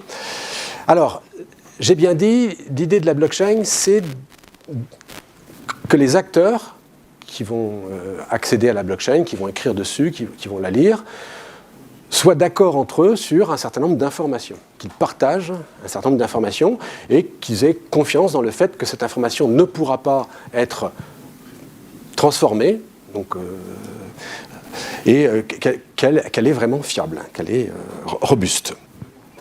Alors, alors je cite juste ce chiffre-là, il y a un nombre colossal de travaux qui sont faits autour des blockchains, et pour le coup de toutes sortes de blockchains. Parce que quand on envisage des blockchains et qu'on ne pense plus au Bitcoin ou à Ethereum, etc., on peut introduire des modifications dans le fonctionnement des blockchains qui changent tout. Tout est permis. Alors jusqu'à quel point, ça c'est une question de définition, jusqu'à quel point on peut supprimer telle chose ou pas. Dans la définition que j'ai proposée tout au début, moi je pense que si on veut parler de blockchain, il faut quand même qu'il y ait un réseau pair à pair, il faut quand même qu'il y ait un ajout de page par ordre chronologique. Et s'il n'y a pas ces choses-là, je pense que on peut appeler ça comme on veut, une base de données distribuée ou je ne sais trop quoi, ou une base de données tout court, une base de données irrévocable, mais on ne peut pas parler de blockchain. Donc, mais ça, c'est mon point de vue. Et malheureusement, quand on lit des articles sur telle entreprise qui développe telle blockchain, en général, on ne sait pas très bien quelle est la définition de blockchain qu'elle a en tête et ce qu'elle fait exactement. Et si effectivement il y a vraiment un réseau pair à pair, moi j'ai souvent eu le sentiment en lisant des comptes rendus sur des soi-disant blockchains qui étaient développés qu'il n'y avait pas de réseau pair à pair derrière. Alors c'est un peu étrange. Il y a une confusion, il y a une complication autour de ces questions-là qui est loin d'être levée aujourd'hui. Alors, partage d'une vérité, hein, c'est ça. Alors, 10 minutes, c'est bon. Mais ça, je vais quand même essayer de dire un certain nombre de choses. Partage d'une vérité, ça c'est intéressant de se mettre d'accord. Et par exemple, je suis détenteur, enfin j'ai inventé un truc génial, je veux déposer un brevet, je vais déposer une enveloppe solo à l'INPI. Bon, mais je peux faire autre chose, je peux chiffrer mon invention, la déposer sur une blockchain. Alors la blockchain du Bitcoin ne permet pas vraiment de faire ça parce qu'on peut, quand on fait une transaction, on ne peut déposer on peut associer 80 caractères associés à la transaction, ce qui n'est pas beaucoup pour décrire un brevet. Et puis surtout, comme maintenant les commissions sont importantes quand on dépose des commissions quand on fait des transactions en Bitcoin, déposer le brevet lui-même, ça ne va pas être envisageable sur la blockchain du Bitcoin. Par contre, on peut faire autre chose, chiffré ou pas.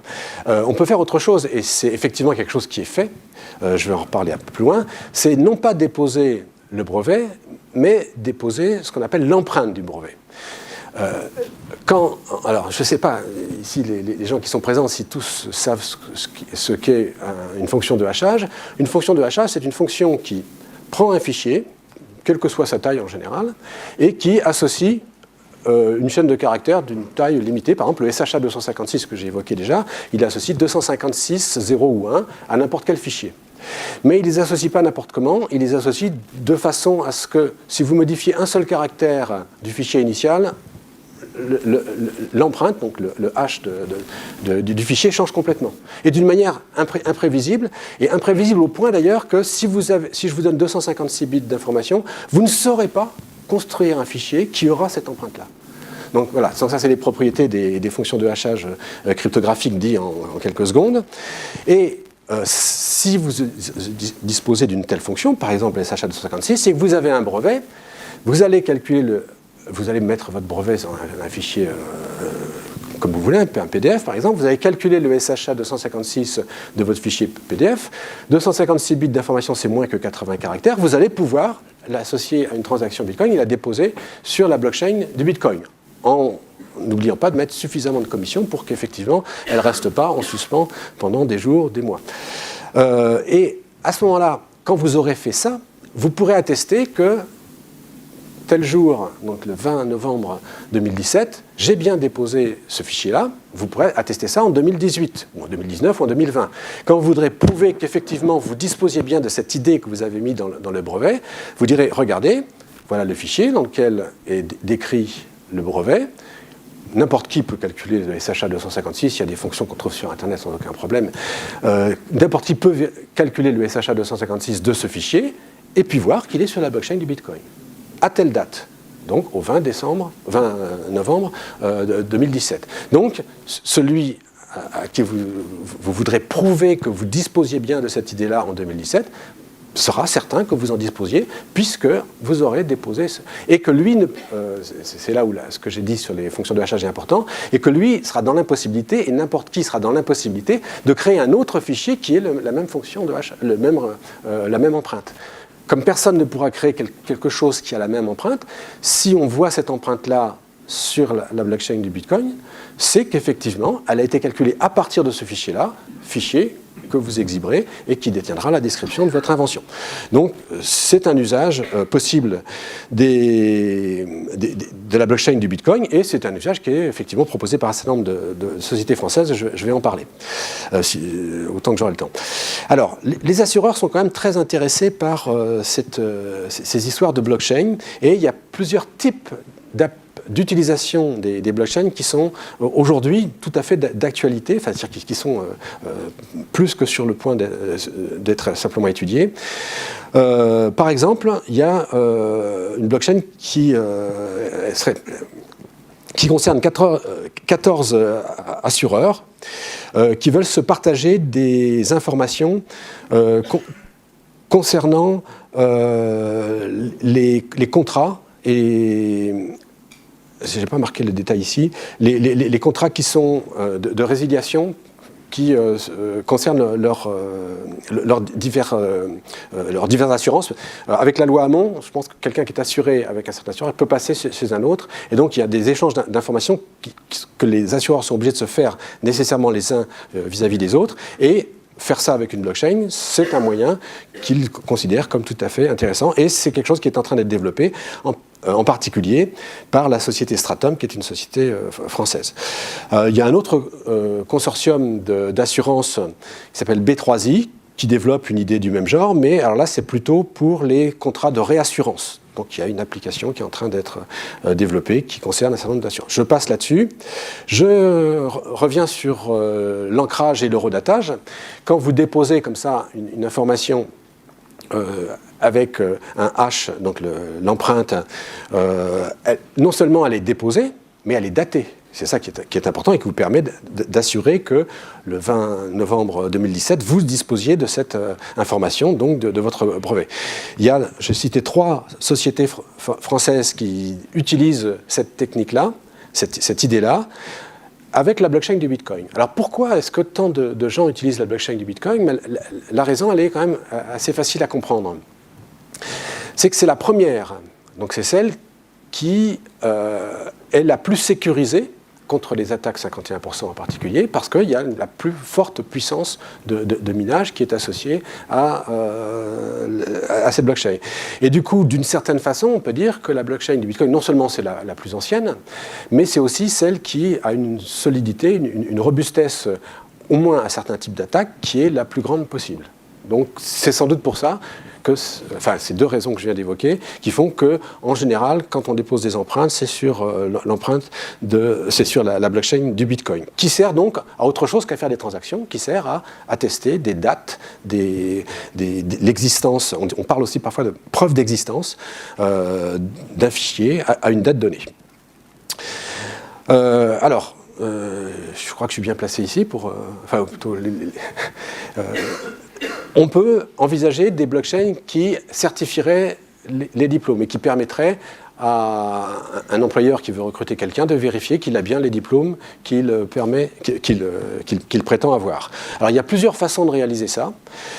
La façon la plus satisfaisante, ça serait de créer une blockchain spécialisée qui serait gérée par les écoles, toutes les écoles et les universités de France, d'Europe ou du monde, et sur laquelle seules les universités et les écoles auraient le droit d'écrire, en signant leur écriture.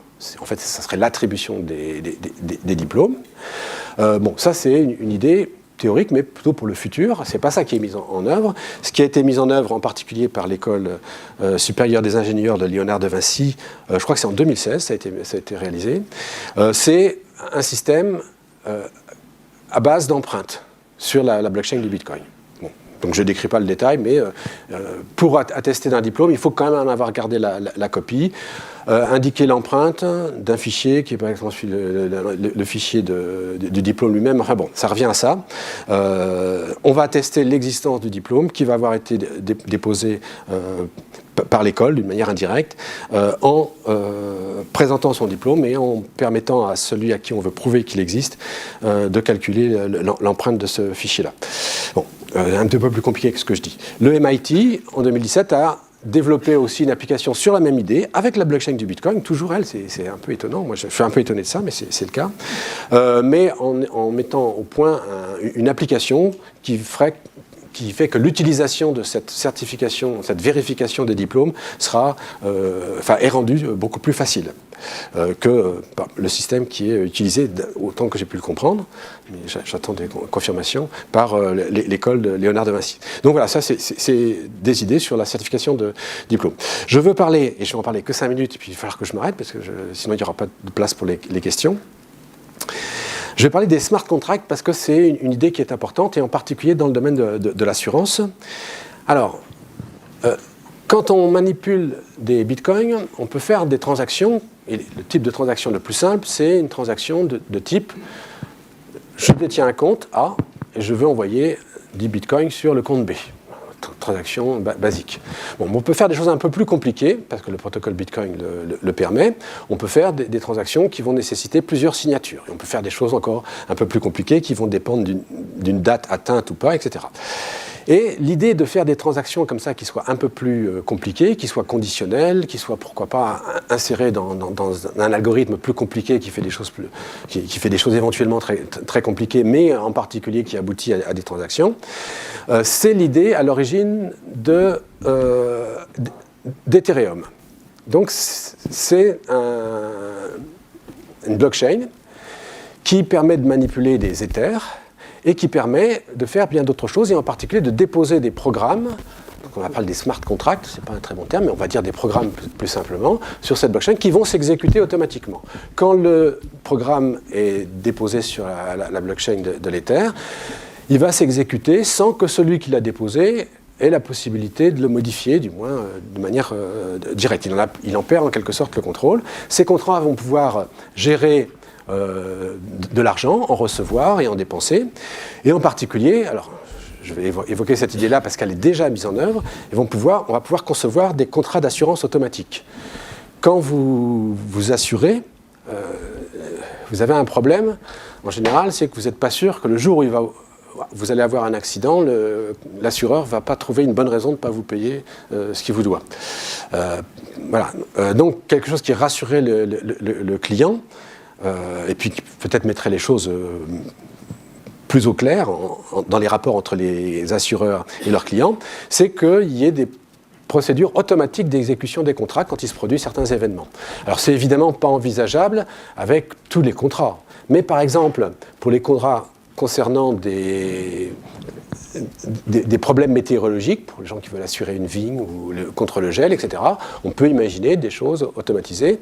Et puis, il y a une autre idée encore plus simple et qui vient d'être mise en œuvre, c'est, par exemple, pour les retards d'avion. Vous prenez un avion et vous voulez vous assurer contre le fait que votre avion n'aura pas de retard. Et s'il a un retard, vous voulez être indemnisé automatiquement. Et bien ça a été fait. AXA a mis en place un système d'assurance automatique qui s'appelle FISI. Alors, c'est aujourd'hui très limité. Il y a indiqué, pour 9 €, vous êtes... pour un prix de billet à 550 €, vous êtes indemnisé à 140 € si le vol a plus de 2 heures de retard entre Paris et New York. Et c'est automatisé, c'est mis dans le smart contract. Et quand l'avion a 2 heures de retard, il est averti par ce qu'on appelle un oracle, donc quelque chose qui est indépendant de l'assureur, qui lui dit il y a eu plus de 2 heures de retard sur ce vol, et l'indemnité est versée automatiquement sur celui qui s'est assuré. Voilà, alors on peut faire... toujours avec ces smart contracts, c'est leur intérêt, un marché de la prédiction. Donc vous allez prédire, par exemple, que le prochain président de la République, ça sera un tel, etc. Et puis vous allez engager des fonds, mais ça sera géré automatiquement sans autorité centrale qui reçoit les fonds et qui les distribue si ça lui plaît bien. On peut envisager des serrures connectées. D'autres applications, et puis je vais m'arrêter là, c'est des certificats de propriété, des cadastres, des données médicales qui peuvent être gérées sur une blockchain. Voilà, je m'arrête ici pour laisser du temps aux questions. Voilà, merci aussi d'avoir parlé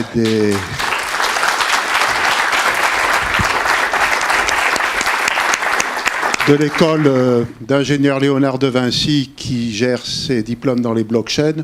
Je voudrais juste ajouter une petite chose comme retour sur investissement pour l'Institut Léonard de Vinci qui a la gentillesse de nous prêter cet amphi. L'association CyberEdu a commencé à distribuer ses labels CyberEdu pour récompenser les enseignements d'excellence qui incluent la cybersécurité dans leur cursus. Et donc, des 7 premiers labels distribués, 2 l'ont été pour les MBA de l'Institut Léonard de Vinci. Voilà, donc vous avez Béatrice à gauche, moi à droite, et nous prenons les questions. Première question, si je peux me permettre, je voudrais en poser une. Oui. Une chose qui m'interpelle, est-ce que les cyberattaques par cryptovirus qui vendent la clé de déchiffrement 300 € en bitcoins, c'est fait pour augmenter le cours du bitcoin ou pas? C'est pas une question du tout stupide, puisqu'il est bien connu, moi j'ai lu ça plusieurs fois, qu'il y a des entreprises qui, pour pouvoir réagir vite le jour où elles seraient victimes d'un ransomware, achètent des bitcoins par avance. Si elles en achètent, ça fait monter les cours. Ça fait monter le cours. Alors ça c'est parmi les choses qui sont inquiétantes à propos du bitcoin, que j'aurais pu mentionner comme 7e point, là j'en ai mentionné 6, il y a effectivement que l'existence de cette monnaie numérique programmable, parce qu'en fait c'est bien cette capacité à être programmée et à circuler sur le réseau, ça facilite un certain nombre d'arnaques, et en particulier les ransomware. La quasi-totalité des ransomware aujourd'hui fonctionnent en demandant à être payés en bitcoin. Ça, c'est quand même quelque chose qui, effectivement, est inquiétant pour les bitcoins. Et on peut imaginer que certains États décident d'interdire toute manipulation des bitcoins. Je ne dis pas qu'elles réussiront à l'obtenir, parce que, justement, ça crée la possibilité de mettre au point des systèmes de rançon plus tranquillement que quand il n'y a pas de monnaie cryptographique qui existe. Donc, première question là, je vous répète pour permettre au maximum de personnes de poser des questions, qu'une question, c'est quelques mots suivis rapidement d'un point d'interrogation. Jean-Jacques Urban-Galindo, retraité du groupe PSA Peugeot Citroën. Je suis plutôt satisfait de voir que vous avez sur le Bitcoin une opinion qui est proche de la mienne, en particulier un défaut qui est la dépense d'énergie. Donc tous les gens qui disent que c'est un dispositif qui va coûter moins cher que les dispositifs actuels, moi je ne vois pas comment ça va marcher. J'ai un deuxième point sur lequel je voudrais avoir votre avis, c'est que j'ai le sentiment que le protocole qui est proposé repose sur une infaillibilité du protocole et de l'écriture des programmes qui le supportent. Or, je suis de ceux qui pensent qu'il n'existe pas et qu'il ne pourra pas exister de programme informatique s'exécutant de façon mathématiquement exacte par rapport à une proposition mathématique absolue. Alors, et donc, quand on arrive ensuite au smart contract, alors là, déjà les petits caractères dans les protocoles d'assurance, c'était pas facile à lire, mais là, avant qu'on ait de l'écriture de smart contract sans erreur, je pense qu'il va passer de l'eau sous les ponts de la Seine avant les inondations. Ok, je crois qu'il y a un grand spécialiste mathématicien qui peut répondre. Alors, concernant le protocole du Bitcoin, bon, qu'il n'y ait pas d'erreur dedans, je pense qu'il n'y a pas d'erreur, sauf j'ai évoqué l'histoire que la gouvernance, finalement, elle n'est peut-être pas si bien conçue que ça conduit à une dépense d'électricité, mais ce n'est pas des erreurs, c'est plutôt une erreur générale de conception. Maintenant, sur l'écriture des programmes, ça c'est une vraie question. Je n'ai pas insisté sur ce point-là, mais les programmes sont écrits en open source. Et s'il y a bien un domaine où les gens vont lire les programmes en open source et vérifier qu'ils ne font pas autre chose que ce qu'ils doivent faire, c'est bien le domaine des crypto-monnaies. Et il y a eu un problème en 2010 où il y a quelqu'un qui a trouvé un bug dans le protocole du Bitcoin, dans les clients, et il a réussi à créer instantanément des milliards de Bitcoins, qui s'est attribué évidemment. Alors ça, c'est le gros bug qu'il y a eu dans le Bitcoin, si on réfléchit à l'histoire. Alors, à cette époque-là, il y avait un petit nombre de mineurs, ils se sont tout de suite mis d'accord pour faire quelque chose qui n'a plus jamais été fait depuis, il y a une fois, mais avec un accord général. Ils ont arrêté la blockchain, donc le rajout de page toutes les 10 minutes, ils sont revenus en arrière, ils ont corrigé le bug qu'ils ont réussi à identifier et à corriger rapidement, et ils ont refait repartir. Personne n'a été lésé, sauf celui qui avait trouvé le bug et qui aurait bien aimé gagner des milliards de bitcoins, mais qui ne les a pas gagnés. Ce qui prouve d'ailleurs une chose, mais ce qui s'est passé pour l'Ether est comparable, il y a eu plusieurs histoires équivalentes pour l'Ether, c'est qu'il y a quand même une gouvernance, et quand le protocole est attaqué parce qu'il y a eu un bug que quelqu'un a repéré et a exploité, il y a quand même une réaction qui est possible. Si tout le monde est d'accord, ce qui s'est passé donc dans l'histoire de 2010 que j'évoque, ce qui s'est passé aussi, alors là tout le monde n'était pas d'accord dans le cas d'Ethereum il y a 1 an et demi, il y a quand même une sorte d'unité parmi les mineurs qui peuvent s'accorder pour dire bah oui, on arrête tout, on enlève quelques pages et on refait repartir le truc. Et c'est plutôt rassurant. Alors, c'est un petit peu contraire à l'idée de départ que la blockchain doit être autonome, que personne ne doit pouvoir interrompre son fonctionnement. Donc c'est contraire à cette idée-là, donc ça c'est un peu dommage. Mais c'est quand même aussi rassurant, puisque ça signifie que s'il y a un bug, finalement, ça ne sera pas la catastrophe et que le Bitcoin ne va pas s'effondrer parce que quelqu'un aura trouvé qu'il y a 2 points égales au lieu de 2 points quelque part. Il y a un expert de la mécanique quantique qui voudrait poser une question. Alors je crains le pire, je ne vais pas savoir répondre à sa question, parce que je le connais. Non, c'était pas spécialement pour des questions. Merci Jean-Paul pour ton intervention qui était très intéressante. Juste pour préciser quelques points par rapport aux questions de l'audience et en complément de ce que tu as dit aussi. Sur les programmes sûrs, ça existe déjà. Hein. Il y a des preuves formelles pour des programmes informatiques. Le programme qui dirige la ligne 14 du métro à Paris est un programme sûr qui fait plusieurs dizaines de milliers de lignes. Les preuves de programme. Qui a été prouvé formellement. Et on fait à l'heure actuelle de la preuve formelle sur des smart contracts. Encore faut-il que les smart contracts soient écrits d'une certaine façon. Voilà. Mais ça, c'est pas impossible. Ensuite, il y aura des templates, des modèles de smart contract type qui seront réutilisables. Hein, c'est ce qui se passe pour les ICO. Voilà, on le fait déjà pour certains types, mais pour les assurances aussi, on commence à le voir. Par contre, je trouve souvent l'orientation des critiques sur Bitcoin relativement trop tranchante, parce que à mon sens la plupart des problèmes que tu as soulevés et que les gens soulèvent dans leurs questions ici sont des problèmes qui n'existent pas, parce que rien n'est immuable, hein. Une sécurité c'est pas immuable, ça change, une blockchain ça changera aussi, et par ailleurs le minage il est pas immuable, on l'a vu, il reste que quelques années de minage sur Bitcoin, il reste quelques mois de minage sur Ethereum. Le minage c'est temporaire, c'est juste pour créer au début de la masse monétaire. C'est pas du tout le système permanent de la blockchain. C'est un système transitoire à la naissance de la blockchain, le minage, pour faire de l'émission monétaire. Après, on passe en preuve d'enjeu, et tu n'as pas cité Litecoin, mais Litecoin est en preuve d'enjeu depuis des années, ça marche très bien. Oui, mais il représente quel pourcentage des monnaies cryptographiques? Litecoin, c'était le 5e sur le tableau que tu as projeté, ou le 4e ou 5e. Voilà, juste pour quelques compléments. Non, mais je réponds quand même. J'ai pas dit. Sa chaîne de Bitcoin. Voilà, c'est assez rare que dans une salle, on a quelqu'un qui, comme le japonais ou pas lui, prend pas Renaud. Merci Gérard. Je réponds quand même un petit peu. J'ai pas dit qu'il n'y avait pas de solution. À chaque fois, j'ai évoqué des solutions possibles. Oui, mais j'ai quand même insisté sur l'électricité parce qu'aujourd'hui, la dépense d'électricité, je trouve qu'elle est démente. Les distributeurs de billets, c'est un... Non, oui, mais c'est pas vrai. J'y crois pas, ça. C'est pas 3 centrales électriques. Les distributeurs de billets ne dépensent pas 3... Je parle pas du transport, les camionnettes, le carburant... Mais c'est pas la même chose. Non, je suis pas... Question au fond. Oui, bonsoir professeur, je vous remercie déjà pour votre intervention. Donc, Étienne Pousseau, je suis chargé de mission au ministère de l'Intérieur. Ma question va justement dans le prolongement de votre intervention, monsieur, concernant justement le coût actuel des transactions. Il est récompensé, vous nous l'expliquiez, par le fait qu'il y a 12,5 bitcoins qui sont offerts aux mineurs par période de 10 minutes.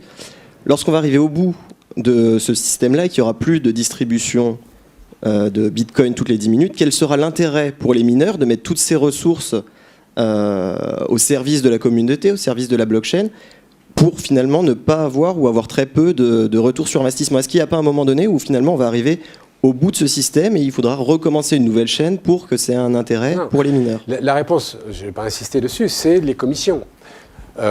Aujourd'hui, les commissions représentent 1 ou 2 bitcoins par période de 10 minutes.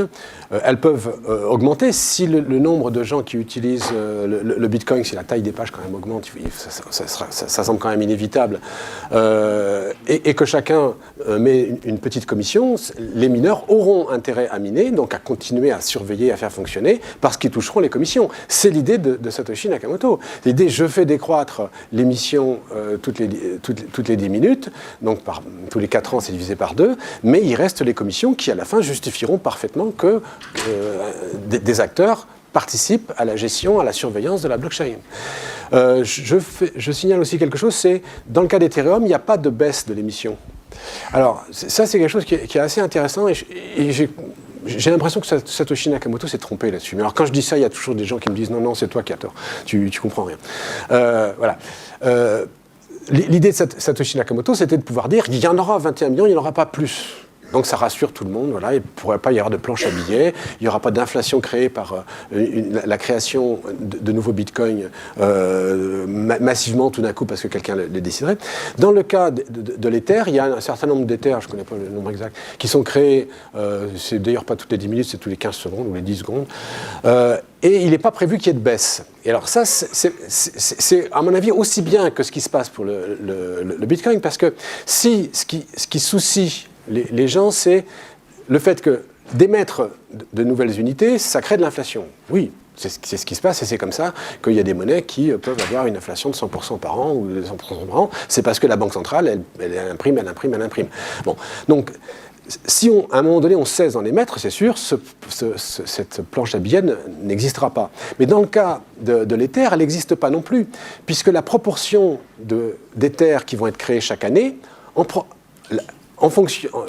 comparé au nombre d'Ethers qui seront déjà émis et qui circuleront, cette proportion va aller décroissante, puisqu'on en émettra le même nombre chaque année, et que par contre leur masse va continuer d'augmenter. Donc la pression d'inflation, moi j'aime bien employer ce terme-là, créée par les émissions nouvelles d'Ethers, elle va aller décroissant, et donc on obtient le même résultat que ce que voulait obtenir Satoshi Nakamoto avec ses divisions par 2 tous les 4 ans. Donc j'ai l'impression que cette division par 2, n'est pas utile. Je ne sais pas ce que tu en penses. Il n'y a plus de minage dans quelques mois sur Ethereum. Il faut être très clair. D'ici 1 an, il n'y a plus de minage du tout. Oui, bah, j'attends de voir. Parce que c'est la preuve d'enjeu qui va remplacer tout. Tu me fais le signe. Mais oui, mais c'est prévu depuis longtemps, ça a été repoussé et aujourd'hui, c'est pas en marche. Donc j'attends de voir. Voilà. Peut-être. Mais je demande pas mieux que de le croire. Bonsoir, monsieur. Je suis M. Grosco, je suis actuaire en fait. Ce qui me déroute le plus, quand la première fois que j'ai entendu parler du Bitcoin, alors c'est une question sur le Bitcoin, c'est pas sur la blockchain en elle-même, c'est le fait qu'il n'y ait pas de réserve réglementaire à l'actif d'un bilan. Alors que dans le cas des banques et des assurances, il y a une réserve même. Voilà. Est-ce que, il semblerait qu'il n'y en ait pas, est-ce que c'est tenable sur le long terme? Voilà, c'est ma question. Monnaie fiduciaire, ça veut dire monnaie basée sur la confiance, je ne vous l'apprends pas. C'est la confiance dans la banque qui émet. Vous faites confiance qu'elle ne va pas massivement imprimer des billets. La confiance qu'on peut avoir dans le Bitcoin, elle n'est pas de même nature. Elle est de nature, algorithmique, c'est le fonctionnement.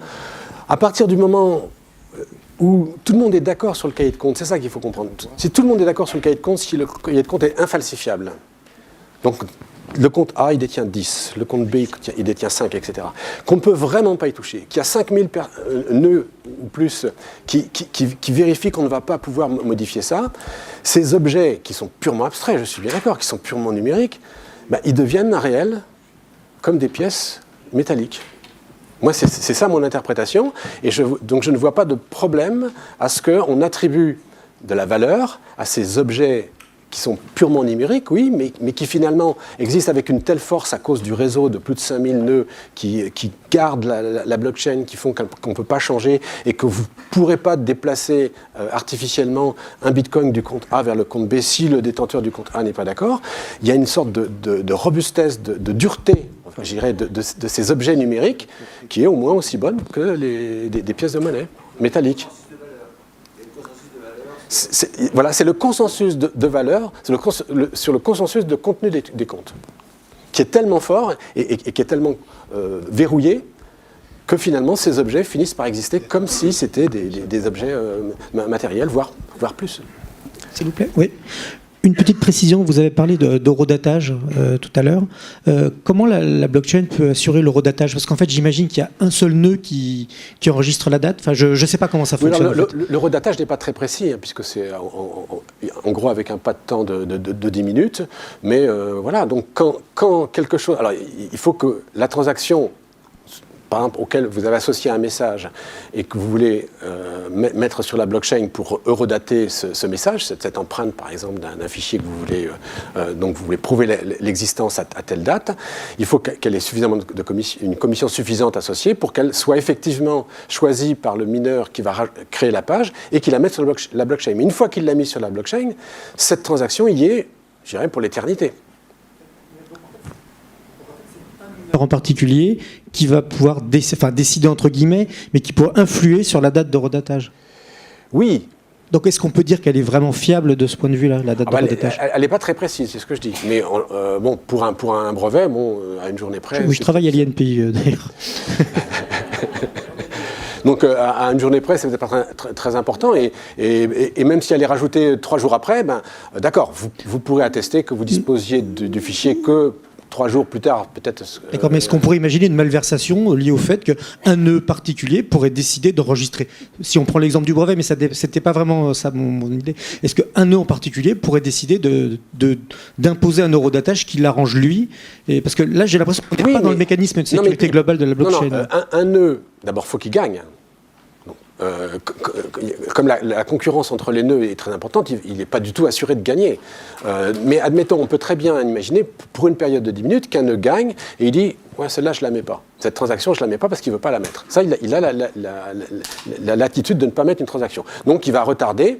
S'il y a une commission assez importante associée à cette transaction, donc à l'empreinte associée, le mineur suivant qui va gagner, qui a toutes les chances de ne pas être le même que celui qui aura décidé de ne pas la mettre, il va la mettre. Donc, ça va retarder de 10 minutes. Donc, oui, alors tu veux rajouter quelque chose? Vas-y. Si une transaction est diffusée avec une date heure qui est trop différente de celle des voisins, elle n'est pas relayée. Donc il reste sur un nœud. Autrement dit, si quelqu'un essaie de truander trop la date et l'heure, la transaction n'est pas diffusée. Elle est minée localement, mais elle ne sera pas diffusée. Oui, c'est-à-dire qu'elle n'est pas validée, en fait. Ouais. Non, je pense que le mécanisme de redatage, il est robuste. Il n'est pas précis, mais il est robuste. C'était Fabrice Bardet, directeur sécurité de l'INPI. Vous vous nommez, hein, sinon je vous nomme. Bonjour, Mickaël Simantov, je suis consultant en cybersécurité. Déjà, je voulais vous remercier pour la clarté de votre exposé. J'avais une question à vous poser concernant l'algorithme SHA-256. Qu'est-ce qui se passera concrètement le jour où la confiance dans cet algorithme ne sera plus? Alors, c'est un sujet de... Avec le chiffrement quantique. Non, mais c'est un sujet extrêmement sérieux. Et cet été, je lisais justement un papier qui traitait de ça. Qu'est-ce qui se passe quand telle primitive casse? Ça dépend quelle propriété du SHA-256 casse. Toutes les propriétés sont pas graves. Si vous pouvez créer... donc, je pourrais vous renvoyer le papier qui détaille très précisément la propriété d'une fonction de hachage cryptographique défaillante, quelles conséquences ça a sur le Bitcoin. Toutes ne sont pas graves, ce qui est un peu étonnant. Mais, voilà. Mais vous m'envoyez un mail, je vous renvoie le papier, dans lequel c'est étudié soigneusement. C'est un sujet de cryptographie mathématique très sérieux, qui est traité très sérieusement par les universitaires qui s'occupent de ça.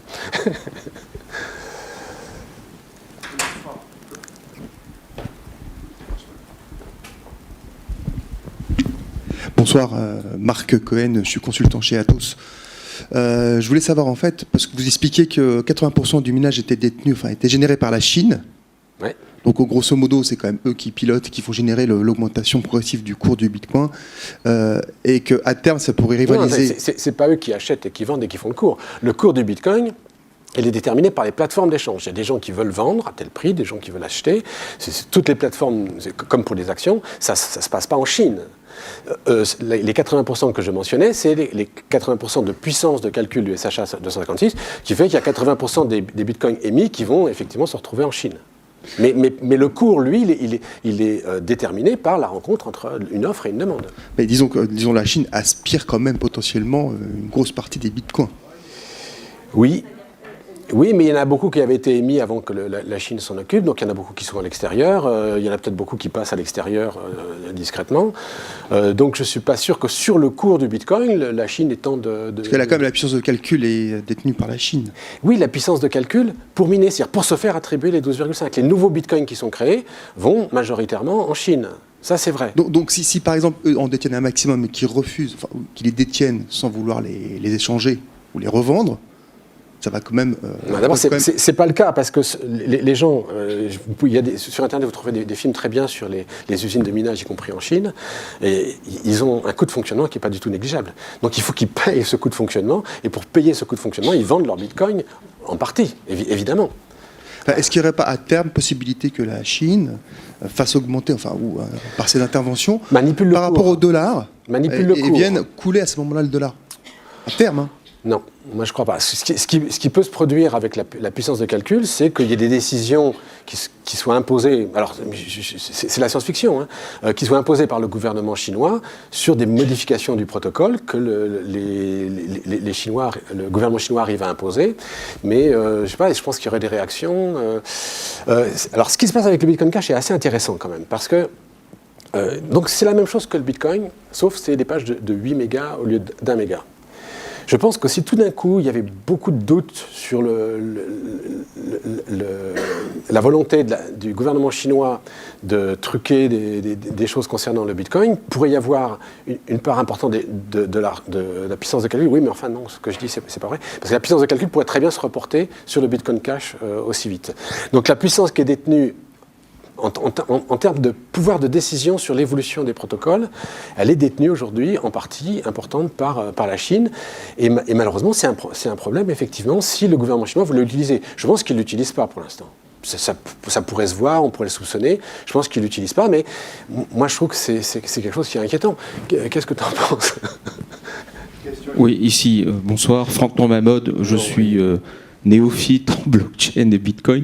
J'ai deux questions.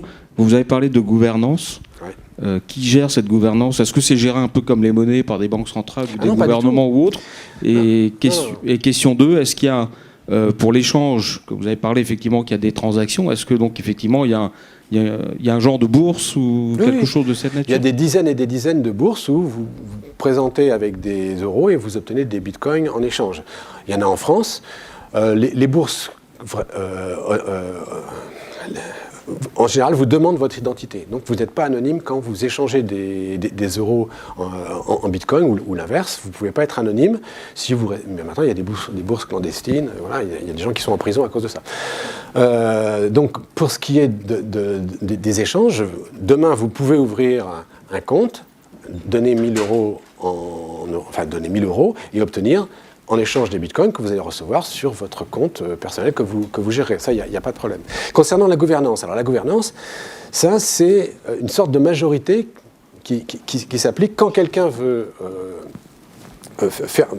proposer une modification du protocole. Par exemple, d'1 méga passer à 2 mégas ou à 8 mégas. Donc, il va publier sa proposition de modification. Il y a un système de publication officiel qui s'appelle les BIP, je ne sais pas quoi, avec des numéros. Et puis, selon les mineurs, ceux qui détiennent la plante, ils communiquent entre eux. Donc, ils vont convenir éventuellement d'un système de vote.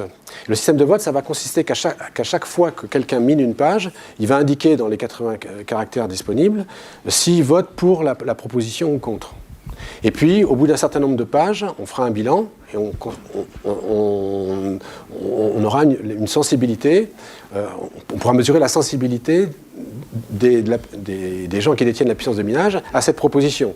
S'il y en a 98% qui sont pour l'évolution, elle va être programmée, on va fixer une date, l'information va circuler, et puis à la date donnée, tout le monde va télécharger le nouveau client du réseau avec la modification qui sera donc validée. Donc c'est une sorte de vote qui va être fait par ceux qui détiennent la puissance. Donc c'est la puissance de calcul des SHA 256. C'est bien ça qui va déterminer que la décision est prise ou pas. S'il y en a 90% qui sont pour et 10% qui sont contre, et qu'on décide quand même, que les 90% qui sont pour décident de faire la modification et que les 10% qui sont contre ne veulent pas, ça peut faire une fission du réseau. C'est ce qui s'est passé pour Ethereum quand il y a eu un retour arrière sur la chaîne. Donc en général, ce qui se passe, c'est que les modifications ne sont faites que quand tout le monde est d'accord. Et à ce moment-là, les modifications sont annoncées, la date de mise en œuvre est publiée et le truc est mis en œuvre à cette date-là. Et la gouvernance, ça fonctionne comme ça. Des propositions qui circulent, des informations quand même qui circulent entre les gens qui disposent du pouvoir sur le calcul des SHA 256. Et puis quand tout le monde est vraiment d'accord et qu'on est sûr que ça ne va pas créer de problème, on fait passer la modification. Et si tout le monde n'est pas d'accord et qu'il y en a une partie importante qui veulent la faire passer, ça fait ce qui s'est passé pour le Bitcoin Cash. Un fork. Moi, j'ai une question hyper basique.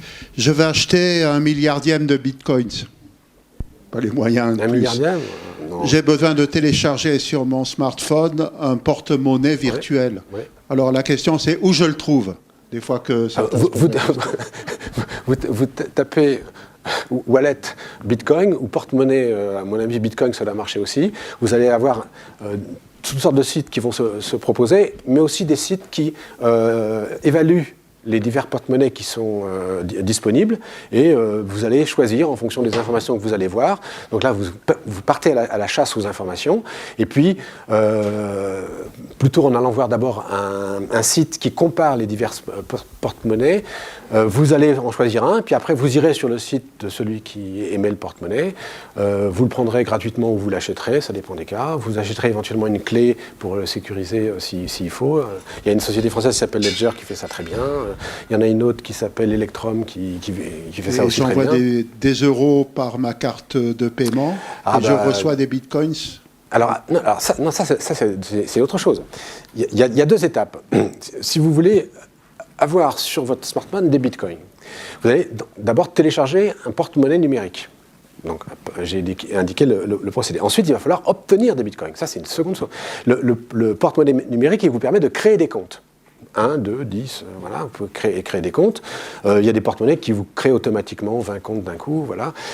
Donc c'est 20 numéros de compte avec des clés secrètes associées que le porte-monnaie gère. Vous n'avez pas forcément besoin de les gérer vous-même en écrivant de très longues suites de caractères incompréhensibles. Donc ça va être géré. Ensuite, si vous voulez acquérir des bitcoins, là vous allez vous adresser à une plateforme d'échange, un endroit où on vend des bitcoins, où il y a l'offre qui rencontre la demande. Je ne veux pas faire de publicité, mais il y a une plateforme française qui s'appelle Paymium, qui je pense est tout à fait sérieuse, elle a des bonnes notations.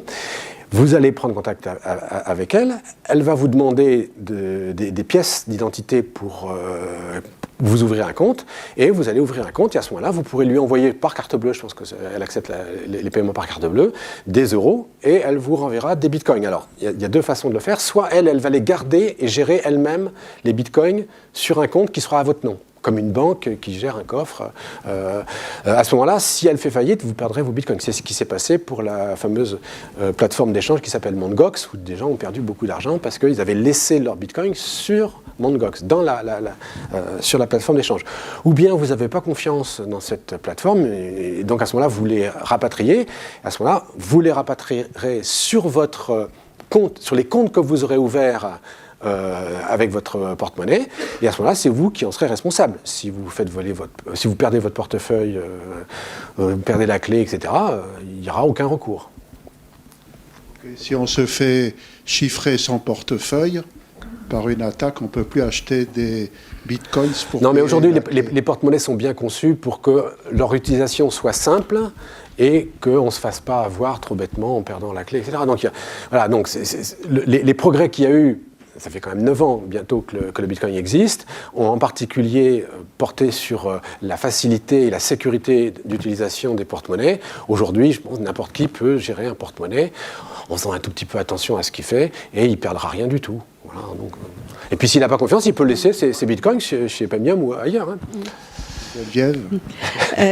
Geneviève Boucher.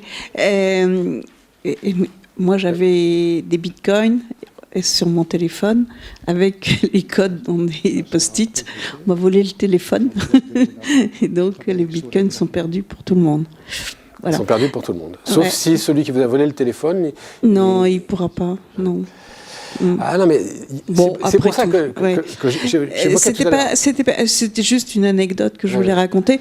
Si on veut acquérir des bitcoins sans s'arracher la tête, on va à la maison du bitcoin à Paris.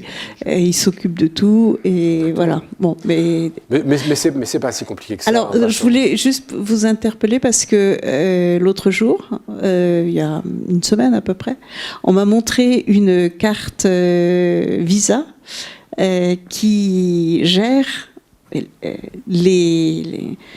nous on est en Europe, donc les euros et les bitcoins.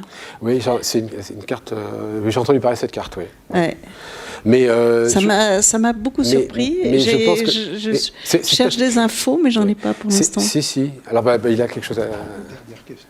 Renaud. Ok, alors dernière question, Renaud.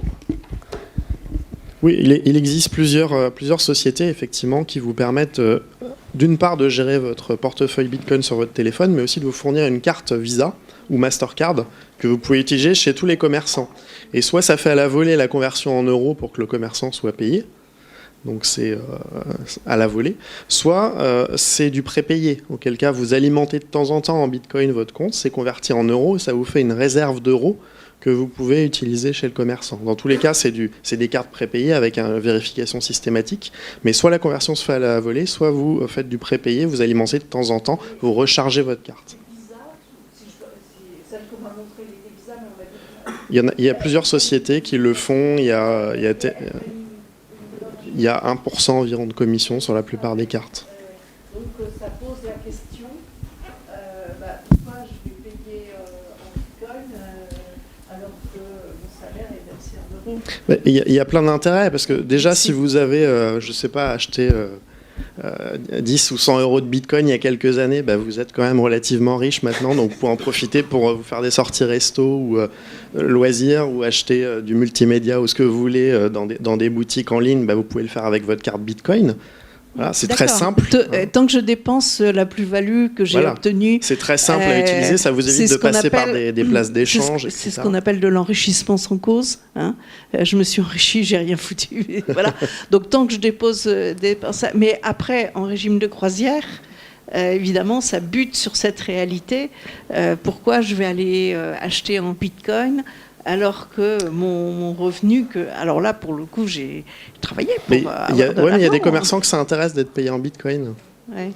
Pour des raisons de TVA, pour des raisons de... Il n'y a pas à déclarer tout de suite s'ils n'encaissent pas immédiatement la valeur. Il y aura à déclarer que la plus-value et pas le capital qu'ils ont perçu. Enfin, il y a plein d'intérêts. Mais normalement, on doit déclarer la plus-value. Ce que, à mon avis, tout le monde ne fait pas. Uniquement la plus-value, mais pas forcément justement le capital. Le fisc américain a dit qu'il allait surveiller ça de très près. Et qu'il y avait seulement 300 personnes aux États-Unis qui avaient déclaré leur plus-value en Bitcoin. C'est ça, il y en a beaucoup plus qui en ont fait. Voilà, donc 20h06, c'était le mot de la fin. Jean-Paul, c'était un grand lundi de lieu.